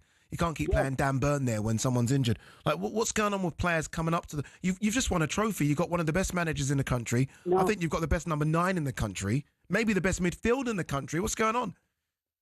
I think like you said, there's a pecking order. And as you've got to... With that, as I said, we just happened to need a striker at the wrong time. I don't agree what Isak's done. If it have just said, look, I want to go to Liverpool, I don't think any Newcastle fan would have had any issue. But to turn around and basically say, no, you're all right, I'm not training, I'm not... Don't like that. I think that's... No, we all know that every footballer wants to do the best. They want to have the most opportunity, which he is going to have at Liverpool. But the attracting players, we've never had an issue before. Because if you think we've had, we signed Bruno, we got Trippier, we signed Isak in the first place, we've signed Tonali. Yeah. So Eddie Howe isn't a problem because he was there. I think the attracting players, I think it's more we're doing all this when every other Premier League team in the country has got a full transfer team. We haven't. Yeah, he's not even got a sporting director. Kev, you're right. You haven't got a sporting director, and that could be a problem. Kev, appreciate the call. Thank you very much. Let's go to Ryan. Southampton fan, I believe, Ryan. Good afternoon, Ryan. Good afternoon, chat. Go on, Ryan. The floor's yours. Oh, brilliant. Thank you. That's amazing. Oh, can I just say, all right, Gabby. You all right, mate? How are you, mate? All right, mate. Yeah, buddy. Honestly, listen, as a Saints fan, right, I've had a frustrating couple of years anyway, but I'm so happy to be back in the Championship. But one of the things is to get away from the fact that we do this up and down thing, like getting promoted, all right? I personally hate VAR. That's why I'm happy to be in the Championship before we go into that. But the fact of the matter is it's like there's certain things that we're never going to achieve now. The sort of we always knew that when we had Matthew Dizzy at the bottom of the league that we weren't going to get up to there. But the thing is that it was still an interesting playing field because all you had really was two teams. When I grew up in the 90s, sort of liked Arsenal because they were the underdog and they played good football. Hated Man U because they always won everything. And it was such a long-standing narrative that it built up this sort of hatred in your head. And it's sort of like a level you're never going to get to. Then obviously we had with Chelsea and everyone, it got all a bit interesting. We had Abramovich, so that building up was quite good. So when it seemed now that the realisation that the Premier League was actually, as we've been saying for the last whatever years, is the best league in the world, or most competitive, or the fastest, or whatever you want to do. You want to sort of quantify the fact that we should have then opened up to the point we could have come, like how the Americans do the baseball, like the World Series. We could have then really opened up. So it was exciting for a bit, and now I feel that it's been stifled. VAR, I feel, seems to sort of suit narratives for the bigger teams in competitions and things, and they can sort of use that. And I'm not saying that there's a conspiracy, but what I'm saying is that the law of averages for these sort of teams that are in sort of positions means that they will always end up sort of on top. Same with like this revenue thing, like people were pointing out. Yes, they can generate more revenue, but the whole point is that really what there should be is a bottom line base rate that people have to conform to as PSR. So that guarantees that the teams will never get taken out of with their sort of stature, we can never be taken too low, can always have to hold a sort of community level. But above that, you should have no ceiling, because that's how you even up. Because you have to even up before you, sort of like the ingredients need to be evened up for everyone to bake, sort of like on a decent level. You can't have people using more things, because then you go, right, bring your cakes. Everyone tastes a bit, go, oh, this is amazing. Yeah, but I had, the top ingredients. What did you have? Oh, I went to, Lidl to get mine, and it's like, oh, okay, well, you did well, and then you might have one cake that is outstanding one day, but you're never going to be there. It's that's what I feel. It should be a bottom low base rate for the PSR. I think as well, for the club owners as well now, so many of the Premier League club owners, they don't want to just, get into Europe or finish in the top 10. They want to go to the top. Yeah, but it's like their toy, isn't it? They want to, Villa's owners, Newcastle owners, even Everton's owners. They don't want to just like, okay, we're gonna get into Europe and then maybe out of Europe, and I like being a club owner. They want to aspire to like try and win a league one day. Yeah, but the issue I have with that very quickly is that, see, if you are Liverpool or a Manchester United, you've kind of put the work in for 30 or 40 years to be one of the biggest clubs in the world. Of course they have. So yeah. When other clubs come and they come with these owners that have billions, why should you be able to bridge the gap in 2 seasons? Why should it be okay for you to say, okay, let's spend as much as we can because we can, and we are going to become Man United or Liverpool in 4 seasons, although Liverpool and Man United have taken 30 years to become that? Yeah, but look at the squads that Manchester United, Man City, well, not Manchester United, Jesus, but Man City, Liverpool, Arsenal, look what they've generated, the quality of players that they've got already before the rules come in. That's the problem, isn't it? All right, still to come, we're going to be asking which players Liverpool could still look to sell this summer. Darwin Núñez looks like he's on his way out, as Luis Diaz already has done. But first, it's time for No Googling.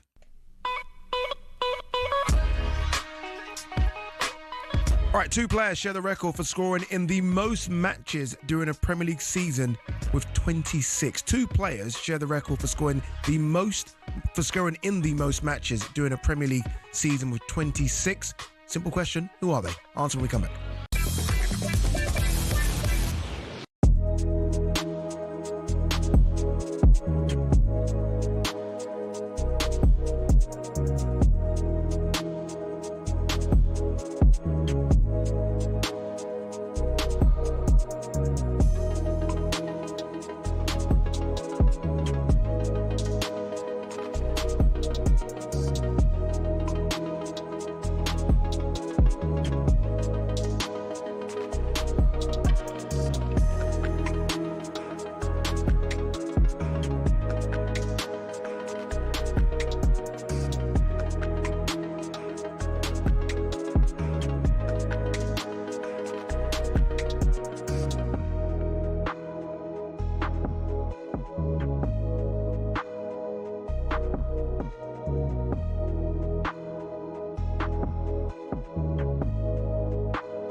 Over the last few years, Formula One has gone from elitist and insular to a global entertainment brand. The transformation's down to American investment group Liberty Media, who cultivated a new image for the sport since buying it in 2016. Better access to drivers, improved content on social media, and tapping into the US market have given F1 a massive boost in both attention and revenues. But is everyone happy? The fans certainly are, as evidenced by Drive to Survive. Almost 7 million people per season have tuned in to get all the gossip and all the drama from the paddock. The extra exposure means the drivers can demand a higher salary too. In 2010, the top drivers were earning $20 million a year, which isn't bad. But now, the very best earn 3 times that, with Max Verstappen getting a whopping $65 million in 2025. But money doesn't always buy happiness. Some drivers, including Verstappen, don't like the pageantry the changes have brought about. In Las Vegas in 2023, Verstappen said the drivers were made to look like clowns, and the event was 99% performance and 1% race.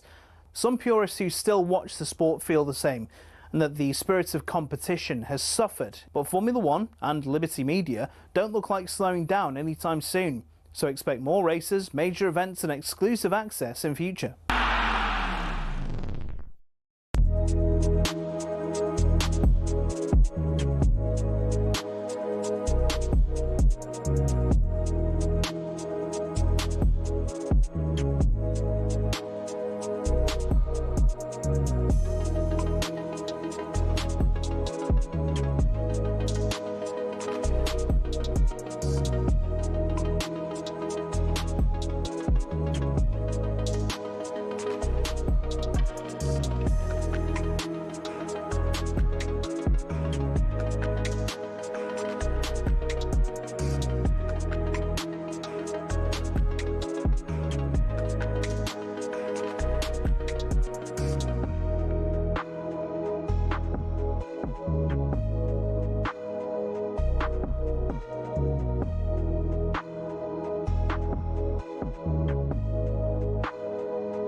Good afternoon, this is Drive. Ade Oladipo Gabby Agbonlahor. The question before the break, the no Googling question, was 2 players shared the record for scoring in the most matches during a Premier League season with 26. The answers are... Thierry Henry. No. Emmanuel Adebayor. What? I'll give some wild guesses. I have no idea. Andy Cole, Newcastle, 93-94 season. Harry Kane, Spurs, 22-23 season. Harry Kane, finisher. Dude. What a finisher. Oh, so severely underrated. Oh. Severely. Top 5, number 9 in the Premier League? In Premier League history? Yes. Top 5? 100%. 100%. 100%. Finishing wise. Henry, Shearer. Above Aguero? Finishing wise. Above Aguero? Ooh. Close. Let's move on. Above Suarez? For longevity, yes. Yeah. For longevity, yes. Tough one, though. It is a tough one, isn't it? It is. Still to come, we're going to be having some fun with the best of talkSPORT. We're going to do a little Liverpool conversation as well. What do you make of Liverpool in terms of... we'll go a bit deeper into it, but Arne Slot signing a lot of players. Did that Liverpool side from last season need this much to go again? I feel like start of the season is going to have like 6 or 7 different starters. Yeah, maybe not so many, but as a new manager, sometimes you want your own stamp on a team. Yeah. So we'll come on to it later on because we've got a great guest next, but I'm sure he backs all these players, and I think they're outstanding signings, every single one of them. I mean, my favourites going to be to watch is Kez and Wirtz. Okay, that was 2. You say favourite. Sorry, mate. Sorry. Right now, we're just a month away from the return of the WSL season, where Chelsea would, of course, be aiming to retain their title. Competition from Arsenal, Man City, Man United. And, of course, we've just seen the Lionesses win back-to-back European Championships over in Switzerland. Let's reflect on that incredible tournament and chat all things football with Chelsea and England defender Millie Bright. Millie, how are you? I'm very well, thank you. Good afternoon, Millie. Hello. You okay? Not bad at all, Millie. Thanks for coming on. Let's talk England first, Millie. Look, back-to-back tournaments for Serena V. I think she's fantastic, by the way. I did love her on stage with Burna Boy as well, knowing every song, every song word for word was incredible. But in terms of what she's done, I didn't expect that. Nor did I, by the way. When he came on stage and she saw him and started going word for word, I was like, "What's going on here?" Same here, mate. He always used to request his songs. Like if we ever played anything different, she'd shout to the back, "Can we have Burna Boy on?" She's a top fan. Brilliant, incredible. But in terms of the tournament as a whole and the way England played, obviously, look, we were nervous because some games it was almost going through by the scrape of their teeth, and then and then would see sort of every time Agumon came on and Chloe Kelly, the tempo would go up a little bit. Watching it at home, was you as nervous as we were? Not, I wouldn't say nervous, because I think being a player and having been in that environment, I know what the team is capable of, and having that grit and that desire. And you've got players like Lucy Bronze that'll do absolutely anything, and she will not come off that pitch anything else other than a winner. So I think knowing what the team is capable of and having played in that team as well, and even reflecting on the last Euros, we scraped through the first game 1-0 and everyone was panicking, and media was like, "Oh, it didn't go so well." I was like, "We won 1-0. It was a clean sheet, strong start." So, yeah, I think always had the belief in the team. And listen, it's getting harder and harder to win. So, we never expected it to be a walk in the park. And, every nation has levelled up in that respect. So, but I think when you've got the right mentality, the right attitude, our subs were incredible. And it was a real team performance throughout the whole tournament. I think you've got every chance of winning. Millie, you won the Euros with England back in 2022. I want to ask you, what was the feeling like when you finally won it? Because watching the game and seeing the images as well of the players celebrating, it just looked like they couldn't hide. Do you know what I mean? It's weird. I can't comment on that. I didn't win a Euros for my country, but just try and explain that feeling, please.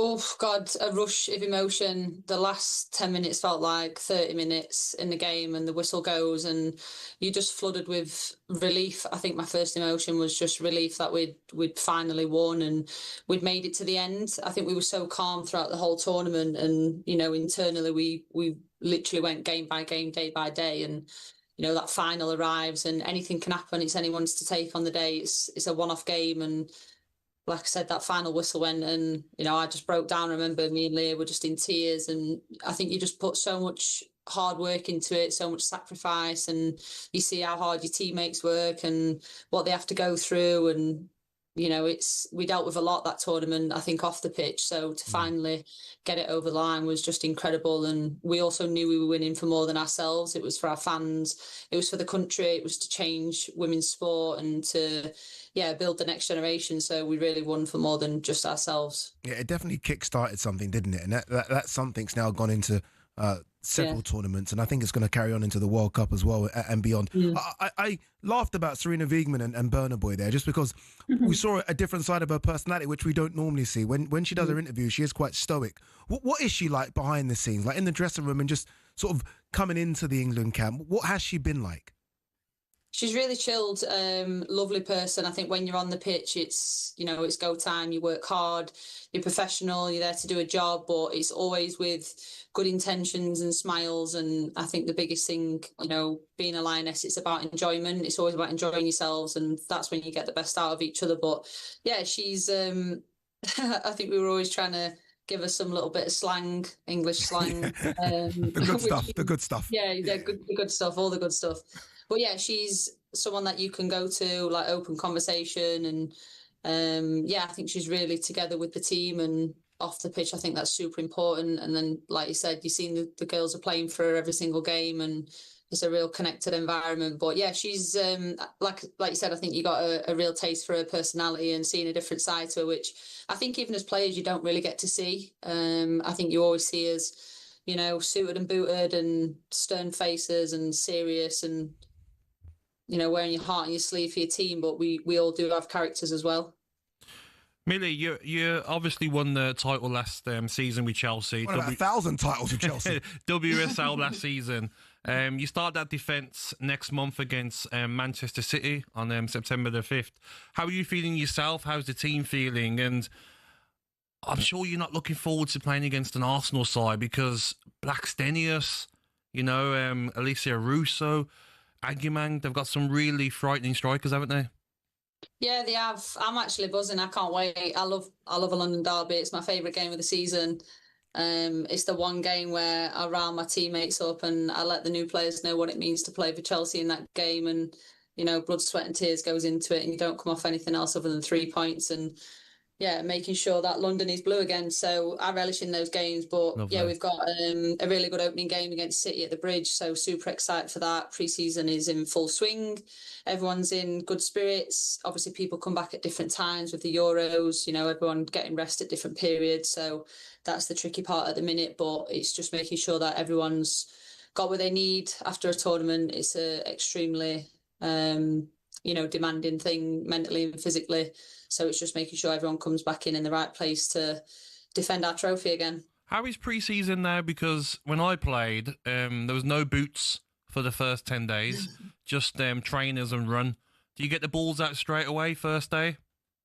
Yeah, to be fair, we're straight on a ball. We're looking for that quality straight away, but we've definitely been put through our paces. I think this season and last season been very different for us. But it's nice. It's a new challenge. It's different. And I think change is always a good thing. And it was definitely needed for us. But, we're going to be in a good place at the start of the season. That is for sure. Good luck, Millie. One thing we have seen with the growth of the game is opportunities off the pitch as well.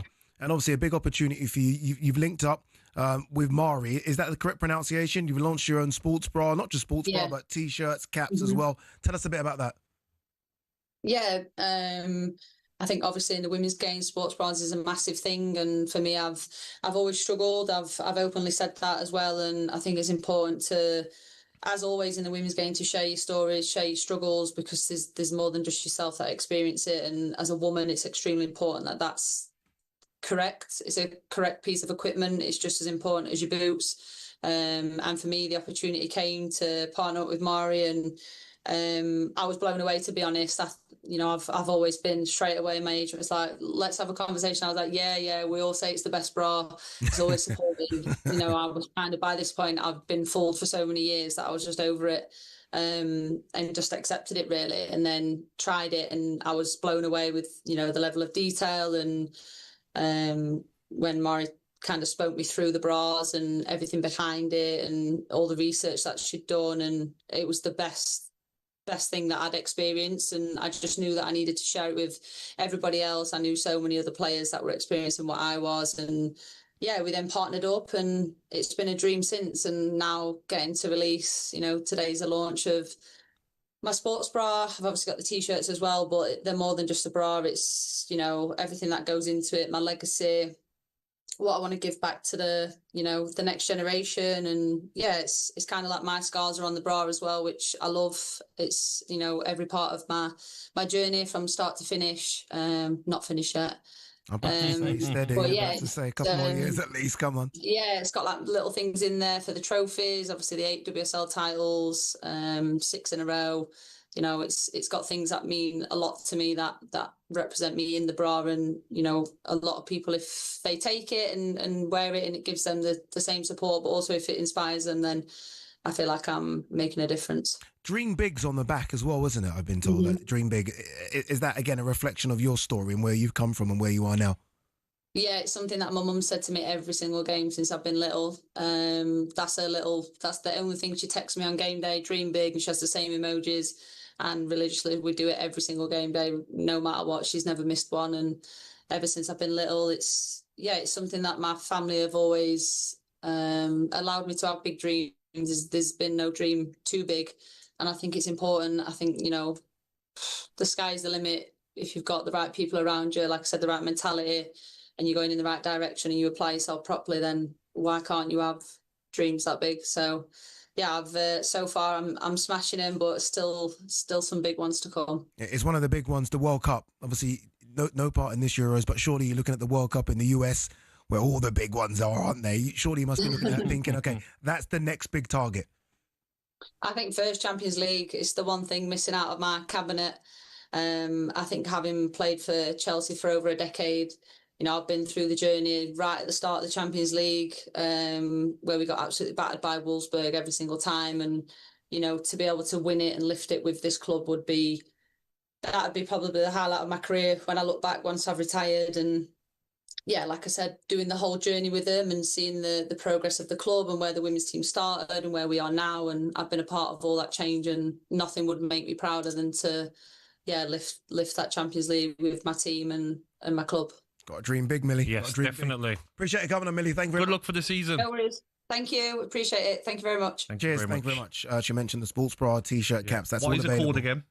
www.mari.com. Mari spelled MAARE.com. Yes. Right, when we come back, it's best to talk sport.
Good afternoon, you're listening to Drive on talkSPORT. Ade Oladipo Gabby Agbonlahor just coming up to 6 o'clock. Still to come, we're going to be joined by Kevin Hatchard, Mr. European, worldwide, in fact, football expert for Drive Worldwide. But just quickly, Scott McTominay has been nominated for 2025 Ballon d'Or.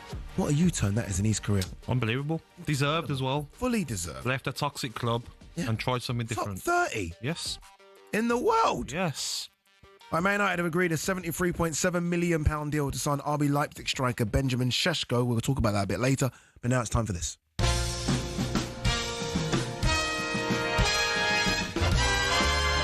Are you ready for this? This is the best of TalkSport and Friends, where we run you through some of the recent highlight moments. It's going to be funny. From across the TalkSport network and our sister stations. All right, let's kick things off with this morning's Talk TV with Julia Hartley-Brewer. It's not about her. She was joined by none other than Bonnie Blue. You're not saying it just because you know that's what will get you clickbait and that a lot of men may be titillated by that. You're saying that does it for you as well. Yeah, I understand that. Everyone wants me to be traumatised. Everyone wants to see me crying, breaking down, and that's what the people thought they was going to see in the documentary, but that's not me. If I was trying to put on a show and everything else, then I'd probably try and look more emotional, but that isn't me. I really enjoyed it. Do you know who that is, Bonnie Blue? Who? That Bonnie Blue. I'm saying, have you ever heard of her? You never heard of Bonnie Blue before? Heard of her, mate. No. No. Okay. Who is it? Don't know either. No idea. Okay. All right, what's the longest you've ever queued for something before? Mate, so I queued for 2 hours for a great ride. Where? Fantastic ride. Was it good? Yeah, it was unbelievable at Alton Towers. How did you feel after? Felt light.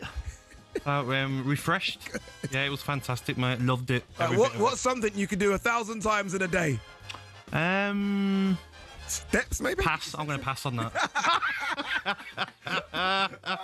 What's the craziest business idea you've ever heard? Craziest business idea? I don't know. Maybe someone bringing out a new coffee.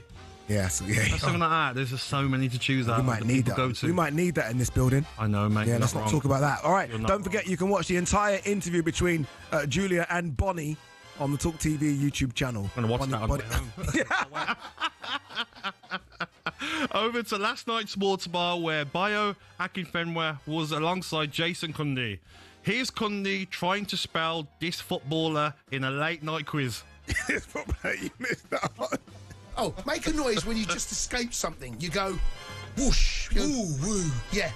Okay. Is the way you go, oh.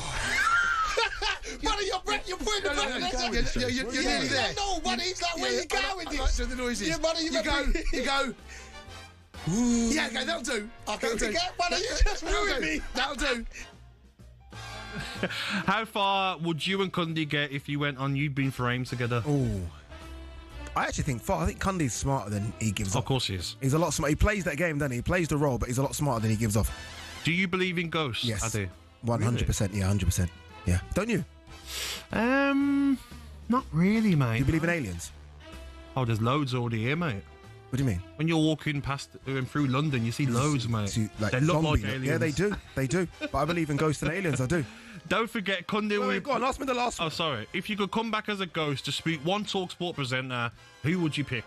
I'd like to spook Simon Jordan. You know, I know he's not presenter per se like me, but just because he thinks he's too cool for school. Yeah, but he's so relaxed. Then his wig would fall off. He's got a wig. Yeah.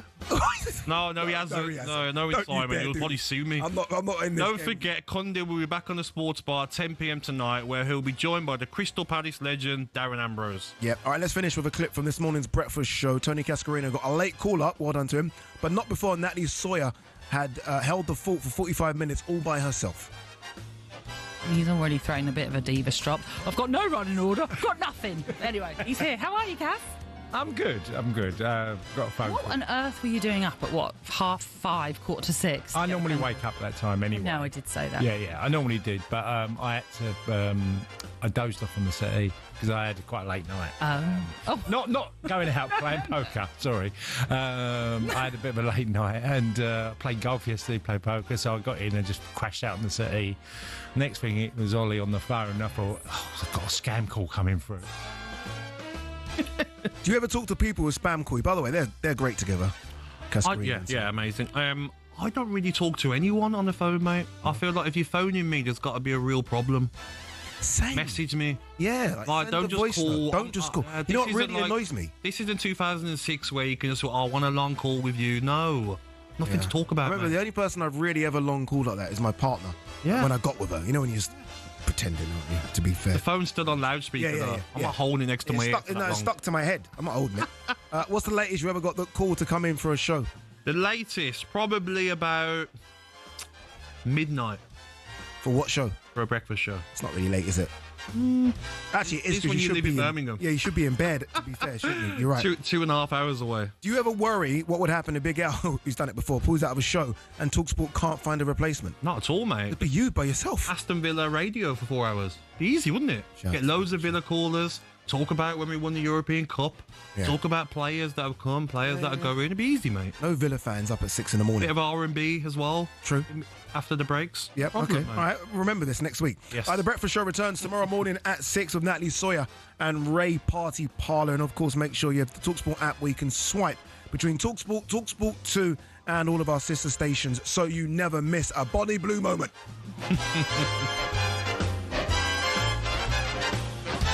All right, stick with us. When we come back after 6 o'clock, we're talking Liverpool, the champions. Do they need to do more business in and out?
For every good signing a club makes, there's bound to be a few that don't work out. And Man United have certainly had their fair share of those, especially since the end of their golden age under Sir Alex Ferguson. Here are just some of the Red Devils' worst signings since Fergie. First up, Alexis Sanchez. Sanchez joined United from Arsenal back in 2018 and became the highest paid player in the Prem. He'd averaged almost 1 goal every 2 games for the Gunners, but in his 45 games for Man United, he only managed 5 goals. Not what you want from a star striker. Next up, Radamel Falcao. He earned himself the nickname the Tiger for his sheer efficiency and the way he used to pounce upon the mistakes of defenders. But at Man United, he was way more pussycat than Tiger, to be honest. All he managed in 29 Man United games was 4 goals. Moving on, things couldn't have gone much worse for Jadon Sancho at Man United. Yeah, it would have been hard to outdo his Borussia Dortmund form, but 12 goals in 83 games is not great. Things got worse after a public fallout with manager Erik ten Hag. Sancho said he was being made a scapegoat. Ten Hag said there'd been a discipline issue. It all ended up with Sancho going back to Germany. Next, Erik ten Hag probably thought he was being smart in sticking to what he knew when he signed Antony from his former club Ajax. But the £86 million Brazilian hasn't really been able to hack it in the Prem. Chances are Antony's Man United days are numbered. Next, the curse of the Man United number 7 shirt. Not an easy act following Ronaldo, Cantona, Beckham and George Best, but Memphis Depay was another striker who was apparently allergic to scoring for United. He scored just 7 in 53 appearances, a huge letdown since he'd helped PSV win the Dutch league just a season before joining. Last one, Angel Di Maria was set to be United's landmark signing when he joined in 2014, but one season later, he was already on his way out. 4 goals in 32 games was just not good enough, given he'd broken the British record transfer fee when he signed. And those are just a few examples. To be honest, the list could go on and on. Unfortunately, that's probably why Man United haven't won the Prem for a while, and why it might take a few more years before they're in contention again.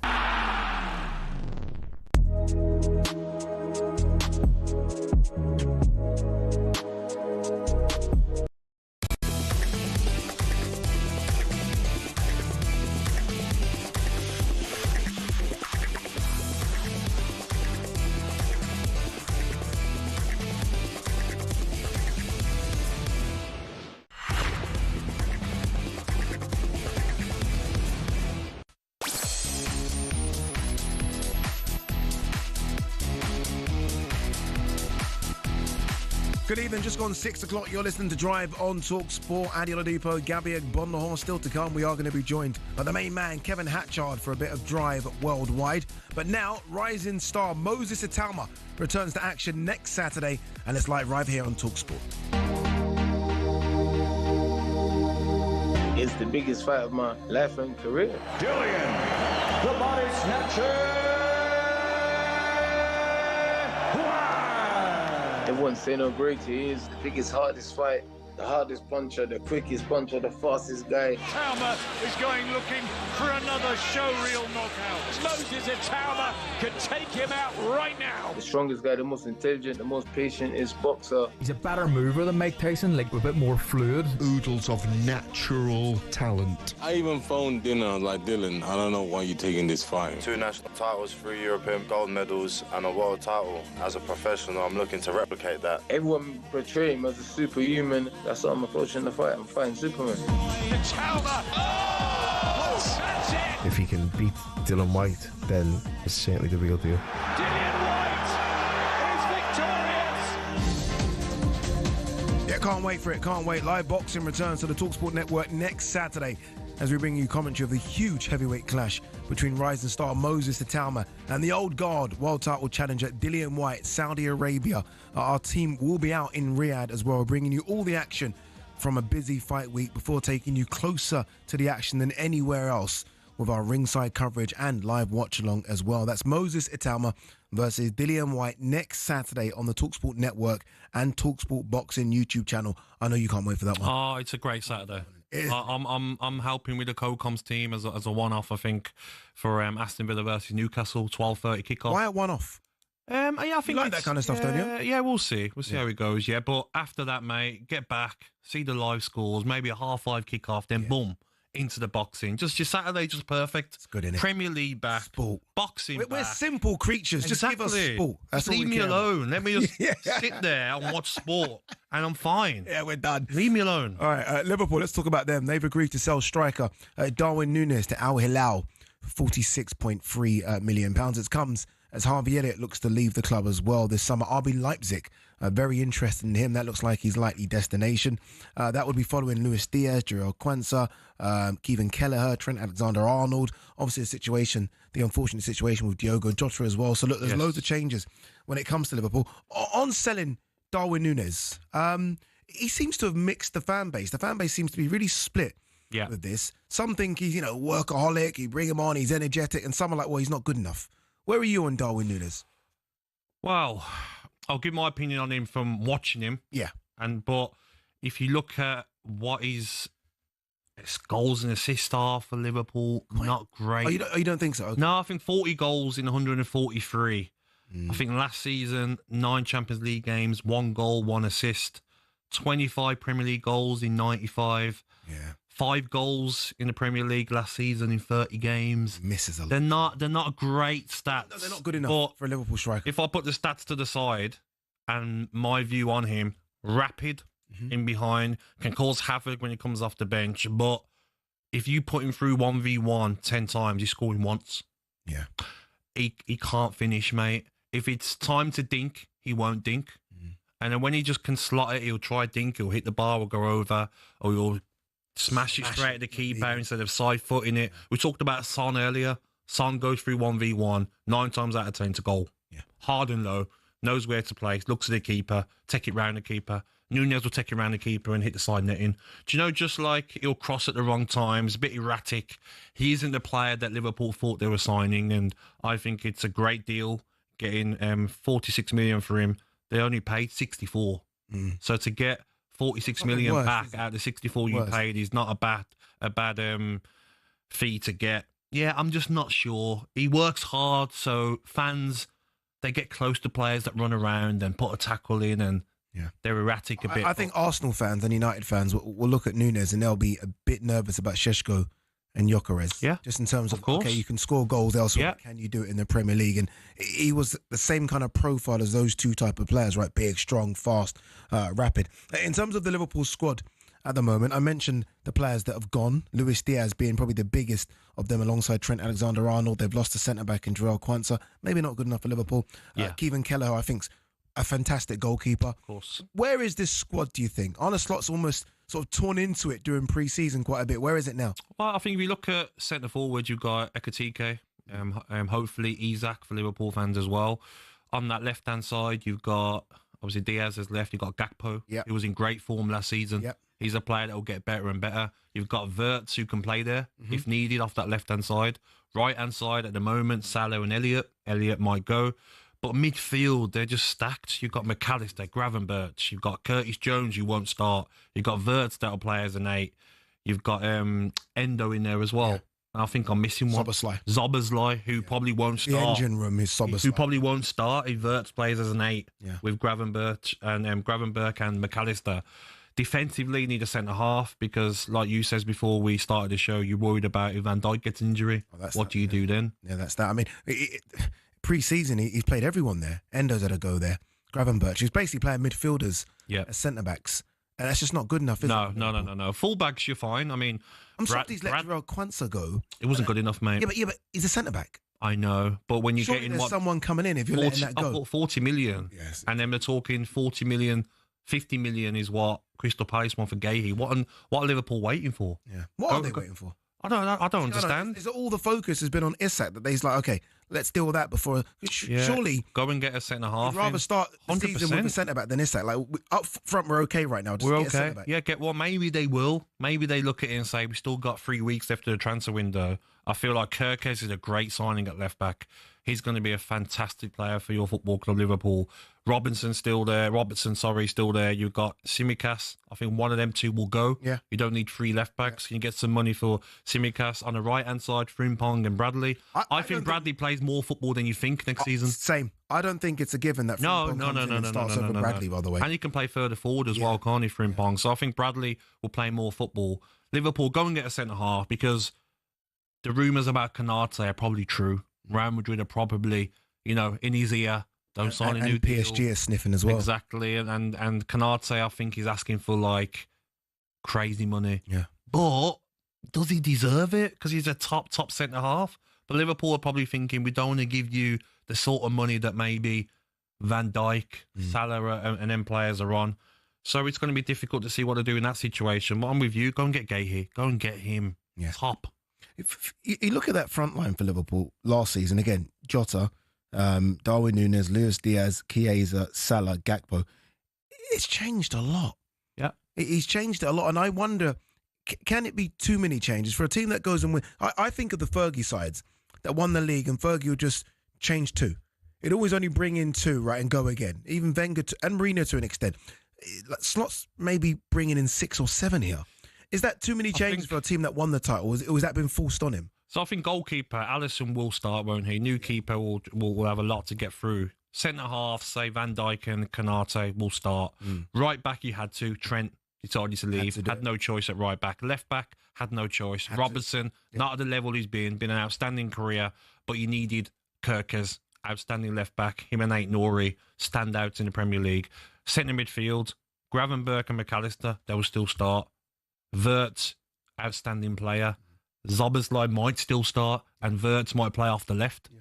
So if you look at the starting team, you needed a centre forward, crying out for a centre forward. I mean, Núñez, we just spoke about how many chances he misses. So Ekitike makes sense as your centre forward, Salah off the right. So maybe players have come in, but they're not all going to maybe guaranteed start. He might feed them in bit by bit. Should he have sold? Again, it's an easy thing now to ask this question because I think Luis Diaz turned down a contract. But should have the right contract been put on the table for Luis Diaz? Should Luis Diaz still back Liverpool? He's 28. He's not old, is it? No. He's 28. So and the money, you give him the contract of say a 5-year deal, he'd want at 28.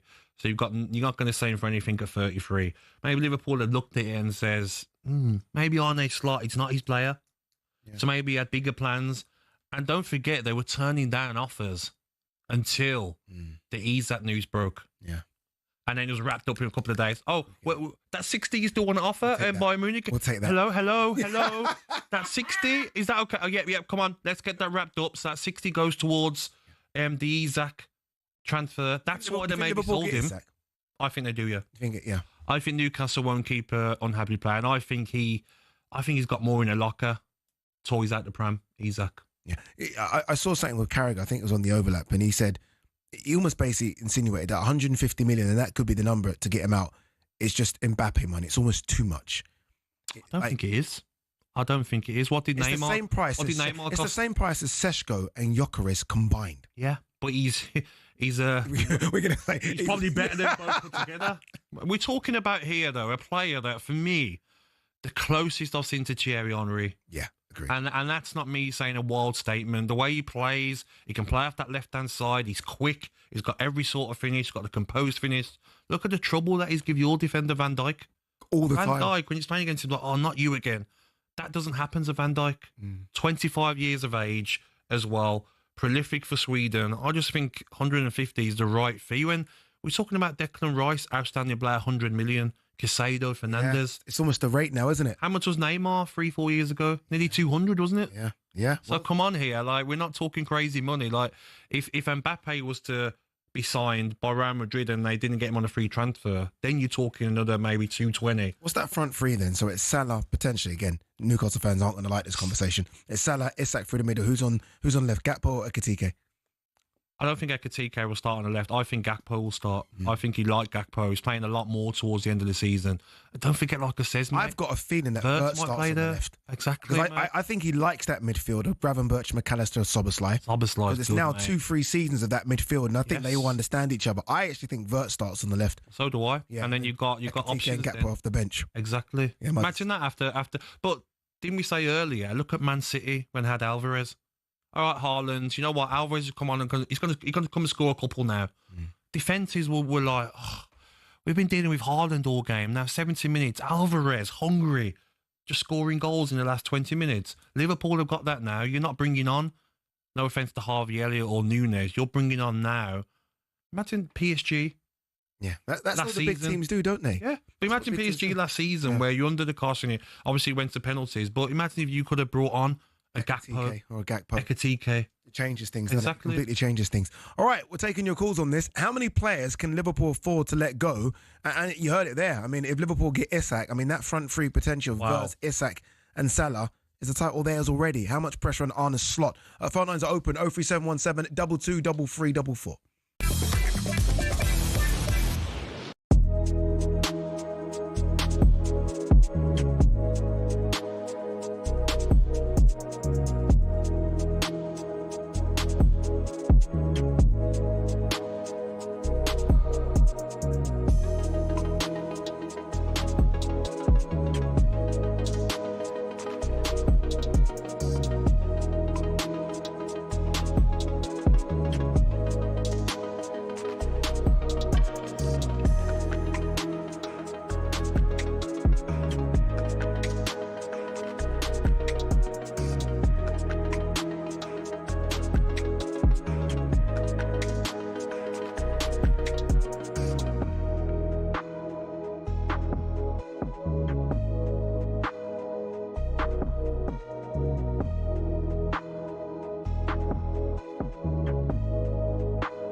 Good evening. You listen to Drive on talkSPORT. Ade Oladipo Gabby Agbonlahor still to come. We are going to be joined by the one and only Kevin Hatchard for a bit of Drive worldwide. But just quickly, James Maddison will miss the majority of the season with an ACL injury. Very unfortunate for James Maddison. Innocuous as well. Just was running and just stopped. And that's when you know it's a bad one. West Ham have confirmed that Mikel Antonio has not signed a new deal at the club as a player, but negotiations are continuing over a future role. And today marks 30 years to the day since Olympic gold medalist Jonathan Edwards set the world record for the triple jump, reaching an incredible 18 metres 29. I remember, I was watching that, by the way. I remember it like it was yesterday. Having set the record at the 1995 World Championships in Gothenburg, Edwards remains Britain's only track and field world record holder in regularly contested events. And despite holding that record for 30 years, he doesn't think it reflects well on the sport. He said, when you think of all the developments in sports science, nutrition, training methods, all of those things, I don't think it necessarily speaks to a really healthy and thriving sport. I don't think it's good. It's a good sign, for athletics as a sport that you have a record that stands for 30 years. It's got a point, hasn't it? Man, I used to love trying it. Did you try it? I used to do it at athletics as well as a kid, sprinting. I used to love trying it. Yeah. It's not easy, mate. Not easy at all. Not easy to learn that technique. And he did it so effortlessly. Yeah. That's the thing. So he actually broke his record. I remember that. On that day, he actually broke it twice on the same day. Yeah. Which is incredible. But he's right, though. With sports science and everything now that's available in sport, for that record to still be there is very odd. Yeah. I'm a massive athletics fan. Sometimes it's up there with football and boxing for me. Oh, yeah. Hey, it's on its knees at the moment. Why, though? I just feel like the interest isn't there. I feel like the broadcasters aren't paying as much interest as they should. I was watching the British Championships on the weekend. It's behind the red button on the iPlayer. You got to find it to find it to find it. And you're like, you mean. Where is it? Whereas when we were young, it Yes. was on Grandstand. I mean, yes, remember, it should be on. But is it missing a superstar 100-metre sprinter? Yeah. That's always what catches the eye. But we had you say that. But again, around his time, Jonathan Edwards, it wasn't just the sprinters. We had Sally Gunnell. Yep. We had Colin Jackson. We had Roger Black. Of course. Do you know what I mean? We had all this Steve Backley with the javelin. Obviously, Keely's been fantastic. He has been fantastic. Hodgkinson. Dina Asher-Smith's been really good as well. Yes. We have got some good ones. But it's always the 100 metres for me, though. Yeah. Even back in the day, mate, it was like, all right, 100 metres. You always watch the Olympics, 100 metres, the 100-metre relay. Yeah. Then the 200 as well. Yeah. 400. The 4x4. Michael Johnson, straight back running. I used to watch him as a kid thinking, like, how's he doing? How's he running with a straight back like that? Yeah. It is a shame, but hopefully, again, someone can pump some money into it. It needs Turkey's investment. If Turkey could spend a tenth of what he's done in boxing and athletics, it'd honestly be one of the biggest. Don't rule it out. Again. Could happen, right? Yep. All right, we're taking your calls now. How many players can Liverpool afford to let go? 03717 223344. Let's go to the front. Let's go to David, I believe Liverpool fan. Good evening, David. David, how are you, my man? Hi, Genty. Okay. I'm sort of agreeing with what you were saying before. In that, I mean, the signings we've made so far look to be very, very good, and you know, I trust in what the team are doing, that the transfer team are doing, but I am a bit concerned having sold. I mean, I think Kwanzaa's better than maybe you're giving him credit for. Yeah. He's a good third or fourth centre back. Yeah, he's a great third or fourth. Agreed. But we've not replaced him. And you know, I'm looking at, we haven't got, you know, kids coming through in defence where we have in other positions.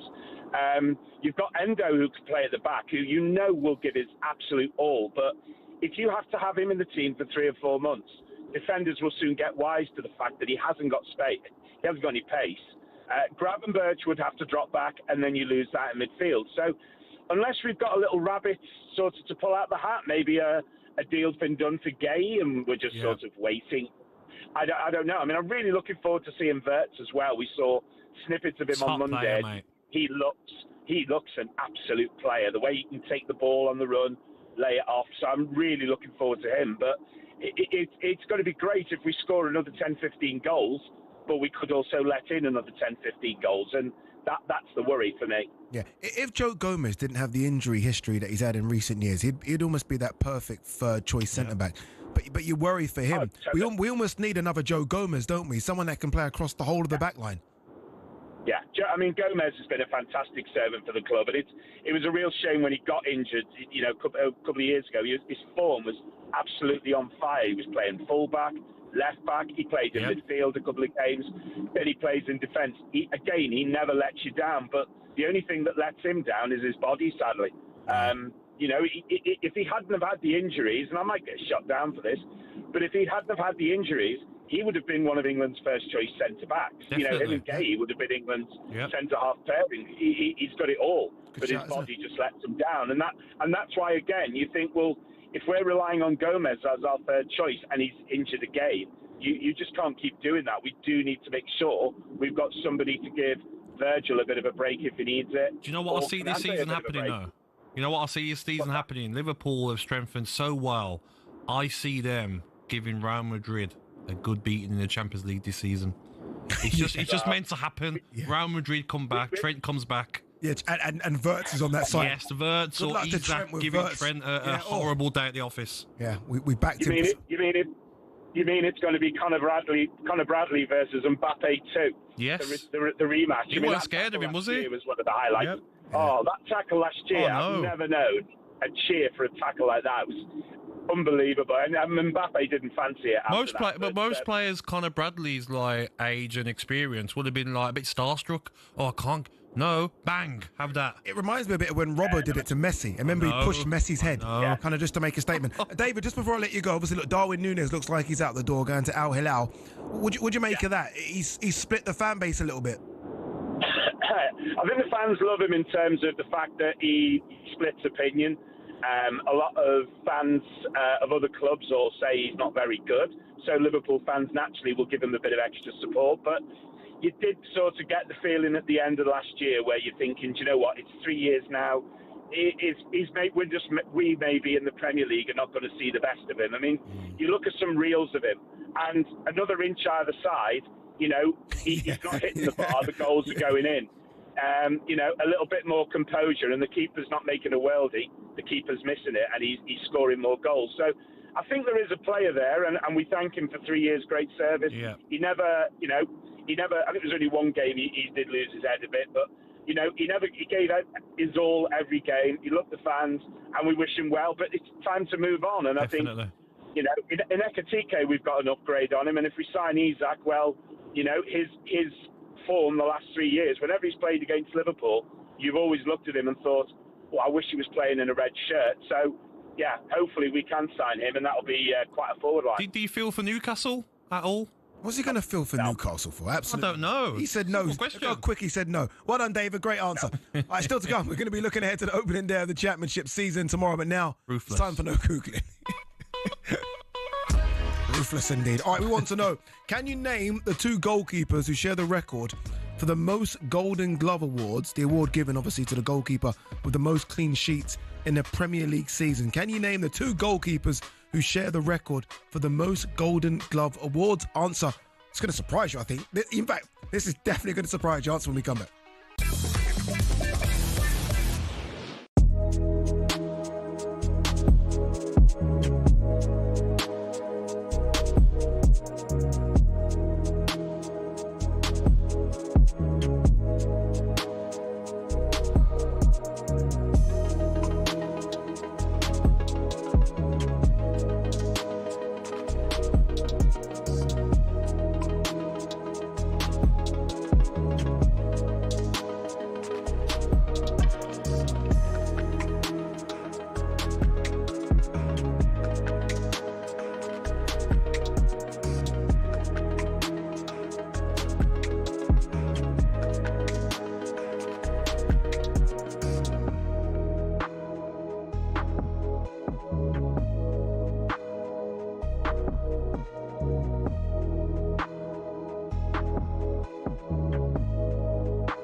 Over the last few years, Formula One has gone from elitist and insular to a global entertainment brand.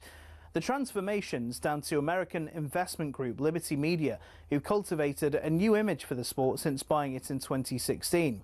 Better access to drivers, improved content on social media and tapping into the US market have given F1 a massive boost in both attention and revenues. But is everyone happy? The fans certainly are, as evidenced by Drive to Survive. Almost 7 million people per season have tuned in to get all the gossip and all the drama from the paddock. The extra exposure means the drivers can demand a higher salary too. In 2010, the top drivers were earning $20 million a year, which isn't bad. But now, the very best earned 3 times that, with Max Verstappen getting a whopping $65 million in 2025. But money doesn't always buy happiness. Some drivers, including Verstappen, don't like the pageantry the changes have brought about. In Las Vegas in 2023, Verstappen said the drivers were made to look like clowns, and the event was 99% performance and 1% race. Some purists who still watch the sport feel the same, and that the spirit of competition has suffered. But Formula One and Liberty Media don't look like slowing down anytime soon. So expect more races, major events and exclusive access in future.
Good evening, this is Drive. Ade Oladipo Gabby Agbonlahor following us from 7 o'clock. You, Wiz and Croft, host the Transfer Insiders this evening. He has Flex alongside him. How easy that show going to be? Going to be easy. It's about 1,000 transfers.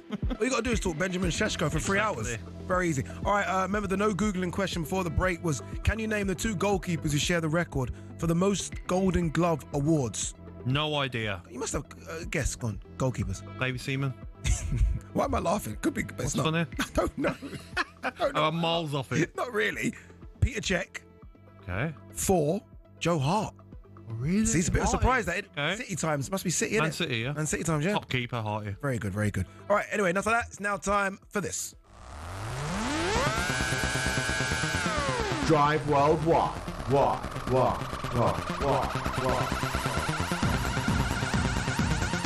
Yeah, it's a Drive Worldwide where we take a look at some of the biggest talking points from across world football. And joining us now is our European football expert, the great Kevin Hatchard. Kev, how are you, my man? I'm Good evening, very Kev. good, very good. How are you guys? You all right? Not bad at all, Kev. Go on. Was you in Birmingham the other day, Kev?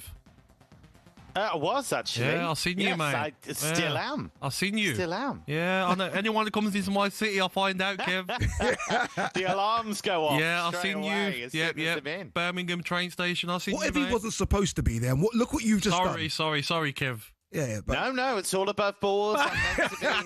It's all good.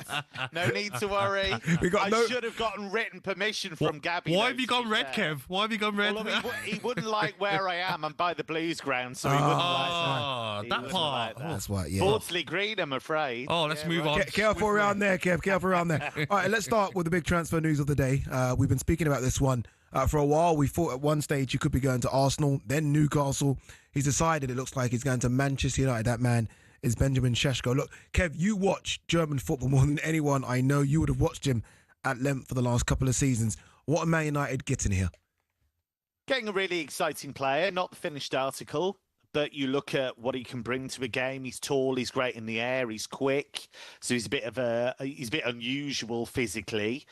He's got the strength to hold the ball up. His decision making isn't on point all the time, but you look at his numbers, his finishing is very good, and so there's a body of work there. He's done well in back-to-back seasons for Leipzig. He scored goals.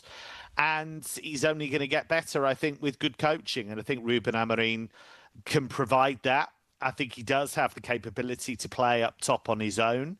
Obviously, it's going to be important for United to get players around him as often as possible. At Leipzig, he has played in the two alongside Lois Openda or Yusuf Poulsen or whoever it's happened to be. So there's a bit of adjustment there. But you look at some of the goals he scores, spectacular goals, imaginative goals. It's a lot of money, but I think that's because of the high ceiling he has. Now, that doesn't mean that every player gets there, but I think the potential with him is absolutely there.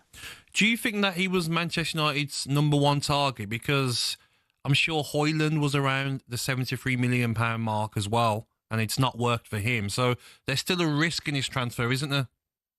Yeah, there is, and there's a risk in any transfer, especially when it's, in a position where it can make such a big difference.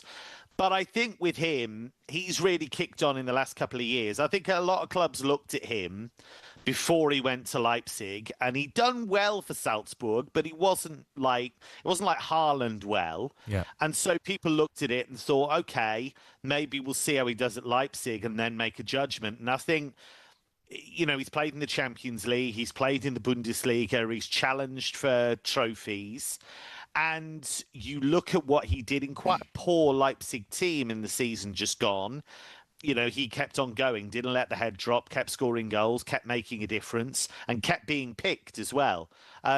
So I think he's shown in the last 2 years that he's on an upward curve. Patience is probably the key word here, Kev, because United fans are going to need to have patience. But I almost feel like this is a team that hasn't had a top striker for so many years, and I don't know if they have any more patience. And you can understand if you're a United fan of a certain age where you've just dominated and have always had the best players that have always scored the big goals, the important goals, how much patience do they need with this young man, and how much patience, I guess, does he need as well to find his feet in the Premier League? Yeah, I think you've got to give him time. And what's important is not to get into the kind of situation that Højlund is in, where he seems to have lost all confidence. And I still maintain there's a good player in there, absolutely. But I can see why United are bringing in a top-line striker. But it is difficult to make that leap when you go to a new country, new club. United, we've seen so many quality players go there and lose their way because the club's been a mess at every level, and there's been a lot of uncertainty there. So I do feel like Amorim is going to get it right. I do feel like they're making sensible signings. I'm not quite sure where they're finding the money. We kept getting told that they needed to cut costs, so not quite sure how you balance those out. But look, I think he's part of an exciting project. And what it shows you is that United, for all of their problems, for all of their decline, for all of the way they've been run, they do still have a hell of a lot of pull because they are one of the biggest names in world football. All right, let's talk about the Ballon d'Or nominations. There was a time when I used to absolutely love the Ballon d'Or. Now I just don't know what I'm watching anymore, if I'm honest with you. But the usual suspects are on the list. Erling Haaland's there, Cole Palmer, Harry Kane, from a Premier League standpoint. And then obviously the whole of the PSG squad seem to be in that 30 as well. And then there's Scott McTominay, who's had an incredible season with Napoli. Again, you've sort of cast your eye over what Scott McTominay's been doing for the last couple of seasons. He's there on merit, isn't he? I mean, he's had a fantastic season for Napoli. Well, first of all, I should say I'm furious that once again I was left off the list. Really amateur goalkeeper just isn't accepted anymore. It's just not really valued. But he is absolutely on that list on merit because he was Serie A Player of the Season. He was a central part of Napoli winning the league. And in clutch situations, he delivered time and time again. He's embraced the culture. We've seen that with the celebrations. And we've seen what a sharp dresser he is. So a bit of Italian influence there. I think he's done terrifically well. And Conte tweaked how he worked it. He tweaked the positions that he could get McTominay into, because he's always been best as a box crasher. He's always been best as a guy that can time those runs and, create those moments. And he was scoring big goals in big games in the final stretch. So he's absolutely deserving of a place on that Ballon d'Or list. Who do you see winning it, Kev? Because Dembele should win it, shouldn't he? But Lamine Yamal, and especially Rafinha, what they done last season was something special. I think we've got a lot of potential candidates. I think the temptation is to get all misty-eyed and nostalgic about the Ballon d'Or sometimes. And we think of some of the great players we've had in the past. We have great players now. I mean, Lamine Yamal is out of this world for the age that he is. But Dembele, I'm so pleased for, because back when he was at Dortmund, I felt he had that potential to make this kind of step and be in this kind of elite company, but he kind of flattered to deceive for a while. He had some injury problems, but he's really kicked on under Luis Enrique in the last few months. And it is only the last few months. It's only really since the turn of the year. My nomination, for what it's worth, very little, I have to say, but for what it's worth, is probably Vitinha. And that might just be because I'm biased, because I think he's such a great player, such an intelligent, mature player. And he's won almost everything there is to win with PSG. Didn't quite win that Club World Cup, but won everything else. Nations Then League. he went over to win the Nations League with Portugal. And he's just an incredible player. You could also nominate João Neves. Lamine Yamal would have a shout. Rafinha has been lights out for Barcelona for ages. And Kylian Mbappe does not deserve it. But I do think he should get a bit more love than he gets, because that first season at Real Madrid, if you look at the numbers, it's a phenomenal season. But because he's Kylian Mbappe, he gets a fair bit of stick. But I think if it was anybody else, they'd be going, wow, what a brilliant first season at Real Madrid. So, yeah, and obviously then the Liverpool lot. Salah obviously leads it, but Virgil van Dijk was almost flawless defensively for Liverpool. McAllister, lots and lots of options. So it's a great list. Yep. It is staying, or I say staying, because we just spoke about Scott McTominay, there's a massive story coming out of Italy at the moment, isn't it? And that's the situation for Ademola Lookman, who, look, has been incredible for Atalanta. I think incredible. There seems to be a case of he's had a conversation that Atalanta could let him go, which didn't seem to be on paper. It almost seemed to be a handshake between him and the owners. He wants to go. He came out and he put this massive statement out on social media as well, talking about, they've kind of let him down with promises, broken promises. What is the situation with Ademola Lookman? Is he going? Is he staying? Where are we? The manager as well, Ade. Remember that penalty incident? Disrespected him as well last season. He did. Yes. That was horrible. Yeah, he called him one of the worst penalty takers he'd ever seen. And Gasperini, to be fair, is quite a taskmaster. He's quite, I think people think he's quite a cuddly character. He's absolutely not. He's not there now, is he? No, he's not there anymore. He's gone to Roma. So that was probably a sigh of relief for Lookman to some extent. But it's a weird one, because I think there's a few players like that have this kind of love-hate thing with Gasperini, because they end up being kind of, he remonstrates with them, but actually they play the best football under him. He got that hat-trick in the Europa League final. That writes him into Atalanta folklore forevermore. It writes him into Italian football folklore, because, that's a major European trophy that an Italian club's won for the first time in its history. And he was a big part of it. Where this has come about, it seems, is that Lookman has his view, which was, and he did want to go to PSG in a previous window, but he wants to go to Inter, it seems. Inter are keen to take him. The two clubs haven't come to an agreement on the fee. The way Atalanta are painting it is that they agreed that Lookman could go if it was a top club and if it was not an Italian club.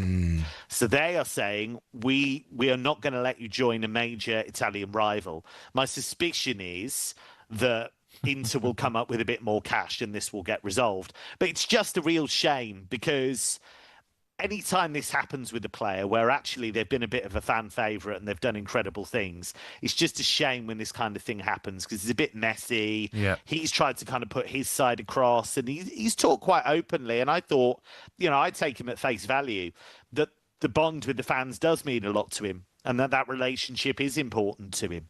So, yeah, I hope it gets resolved and I hope Atalanta fans can move on from that and look back on what he's achieved with them and look back with pride on that.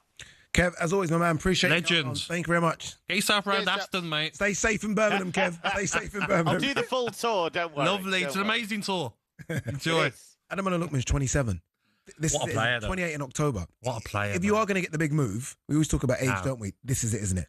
So you can understand why. Especially when the manager disrespecting him like that. I would have wanted to leave from that, to be honest. Player of the season getting disrespected. I know. Horrible. Wild it was. Crazy, isn't it? All right, when we come back, we're going to talk the Championship. It's here. We're on the eve of the Championship kicking off again. Is it the best league in world football, though? That's the question. 03717 22 3344. Come and have your say.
when we have these music choices, they're for a reason, aren't they? Though I'm trying to get the context. What was this tune off again?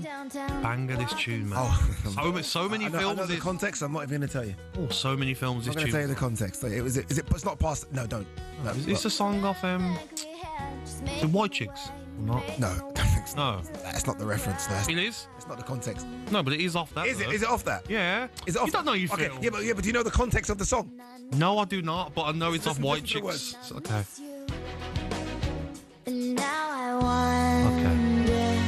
Harsh. Yeah, I'll give you a clue. BB. All right, you're listening to Drive on talkSPORT with Ade Oladipo and Gabby Agbonlahor. Following us from 7 o'clock, Hugh Woolsencroft, host of Transfer Insiders. This evening, he has Flex alongside him. But now, the Championship returns this weekend. And as always, talkSPORT is your home of the EFL. All gets started tomorrow as newly promoted Birmingham. This is going to be a great game. Host Ipswich, live right here on talkSPORT at 8 o'clock. Birmingham boss Chris Davies has been speaking to talkSPORT, head of that one, and he said his side are ready to go.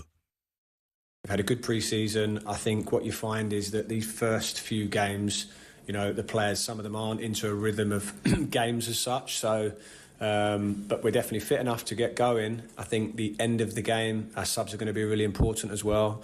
You know, I've been talking to the players about how exciting this week is and this game is. I don't want us to have any fear or trepidation. I want us to go and really embrace this occasion and try and make an impact.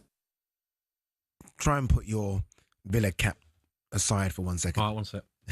If you can. I know it's difficult for you. Mate, they're a completely different Birmingham side. Of course they are. They got big money investors. Yes. I mean, they'll be looking to do back-to-back promotions. Like, they absolutely dominated at League One. What is the minimum for Birmingham? Like, what the owners are going to be thinking playoffs, aren't they? I think minimum is fighting for playoffs. Yeah. If they missed out on the playoffs, they'll go again. They'll spend again, and they will get it done eventually in the next 2 years, I could imagine. But they've got a great squad of players. Some of the signings that they've made, some of them have been loan deals, but they don't tell you how much the loan fee is. So because you know you're paying a little something. Yeah, big loan fees on players. But Damari Gray, you know what you're getting? Yeah, 100%. Top player. He'll do so well in the Championship. Exactly. Yeah. So it wouldn't surprise me Birmingham beat Ipswich at home. Really? Yeah, 100%. And I think them and Wrexham have done some outstanding business as well. Wouldn't surprise me if they probably meet each other in the playoffs. It's crazy, isn't it? Because you look at, normally it's the teams that go down, you think, okay, they're going to come back up again. All of a sudden, Leicester, Ipswich and Sheffield United, you think, you might not come back up. No. Like, there's so many good teams in there. And you know what else it shows is that the teams that haven't done enough business in the Championship, and you talk about Sheffield Wednesday, the problems they've got. Oh, mate. It's going to be harder to get points against other teams in the Championship now. Like you said, Wrexham there. Look at the Kiefer Moore they're signing, Connor Cody, the players that they're really going for it. And it seems like it's a race. Wrexham or Birmingham City, which one gets promotion first? So I've got it in front of me, and obviously, look, it's stacked. Yeah. Who is the favourite to win this? I think Ipswich will be. Yeah. They've kept on some more of their players. I think Leicester Good manager. turmoil as well. They've been losing players and not been bringing in enough quality players. Sheffield United will be up there. I think they always are. Yep. You know, their Bramwell Lane's a fortress. But don't be surprised if maybe one of Wrexham and Birmingham City even shock everyone and maybe finish in the top two. Yeah. But imagine that for a playoff final, Wrexham, Birmingham City. Incredible, isn't it? Incredible. See, I like it. You put your Villa cap aside. I know. Can I get it back on there then? Yeah, you can put it back on there. Next question is the Championship the best league in the world? No. Most competitive? Yes. Okay. Can you bet on the Championship if you wanted to? It'd be very difficult. Doesn't that make it the best then? No. Well, yeah, but most of the games in the Premier League, I turn on and I can kind of predict who's going to win. The only problem. I have no idea who's going to win some of these games in the Championship. The only problem we'll say now about the Premier League that it's frustrating people as the best league in the world because everyone's trying to play the same. Yeah. You switch a game on and everyone's passing it back to the keeper. And VAR. Cross. And VAR. The problems with the way everyone looks like they want to play the same football. Didn't used to be like that. You had your own way of playing as a manager, not copying the Pep way. But the Championship, very competitive, but I wouldn't say it's the best league. Yeah, in terms of technique and just sheer ability, the Premier League's just of course. 8 years in front of it. You can see the teams that come up struggle. Yeah. But goals in the Championship. The Championship is going to be competitive. You can see teams that might be close to relegation, three results, 2 wins and a draw. Oh, you're back into the playoffs. Yeah. The gap between look at the Prem last season. I mean, the bottom three were the bottom three. Oh yeah, January. Yeah, it's boring. Liverpool won the league in February. Exactly. Pretty much. It was boring. It was boring. Yeah, it was boring. Championship isn't. Remember that this talkSPORT network is once again your home of the EFL season. This weekend, we bring you 6 live and exclusive championship commentaries across the talkSPORT and talkSPORT 2 networks, as well as Adrian Durham's Around the Ground service from 2:30 p.m. on Saturday, Legendary. which is incredible. Oh, he's the best. Oh, he's just the GOAT. I think he knows everything about every team.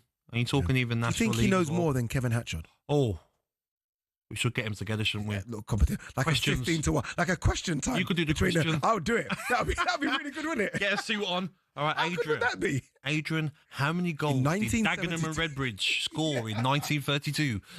That would be really good.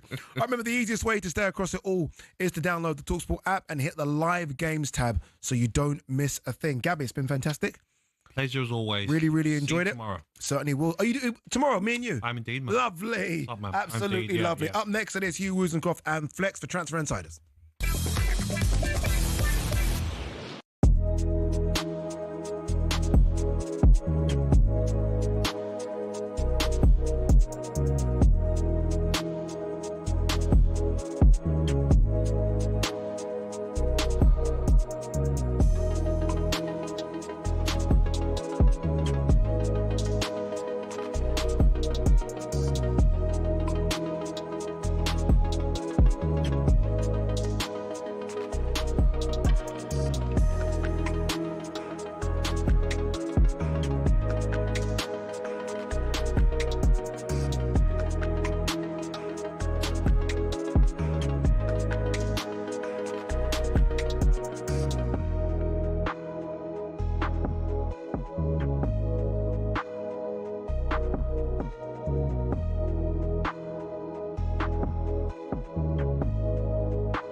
Wondered why Erling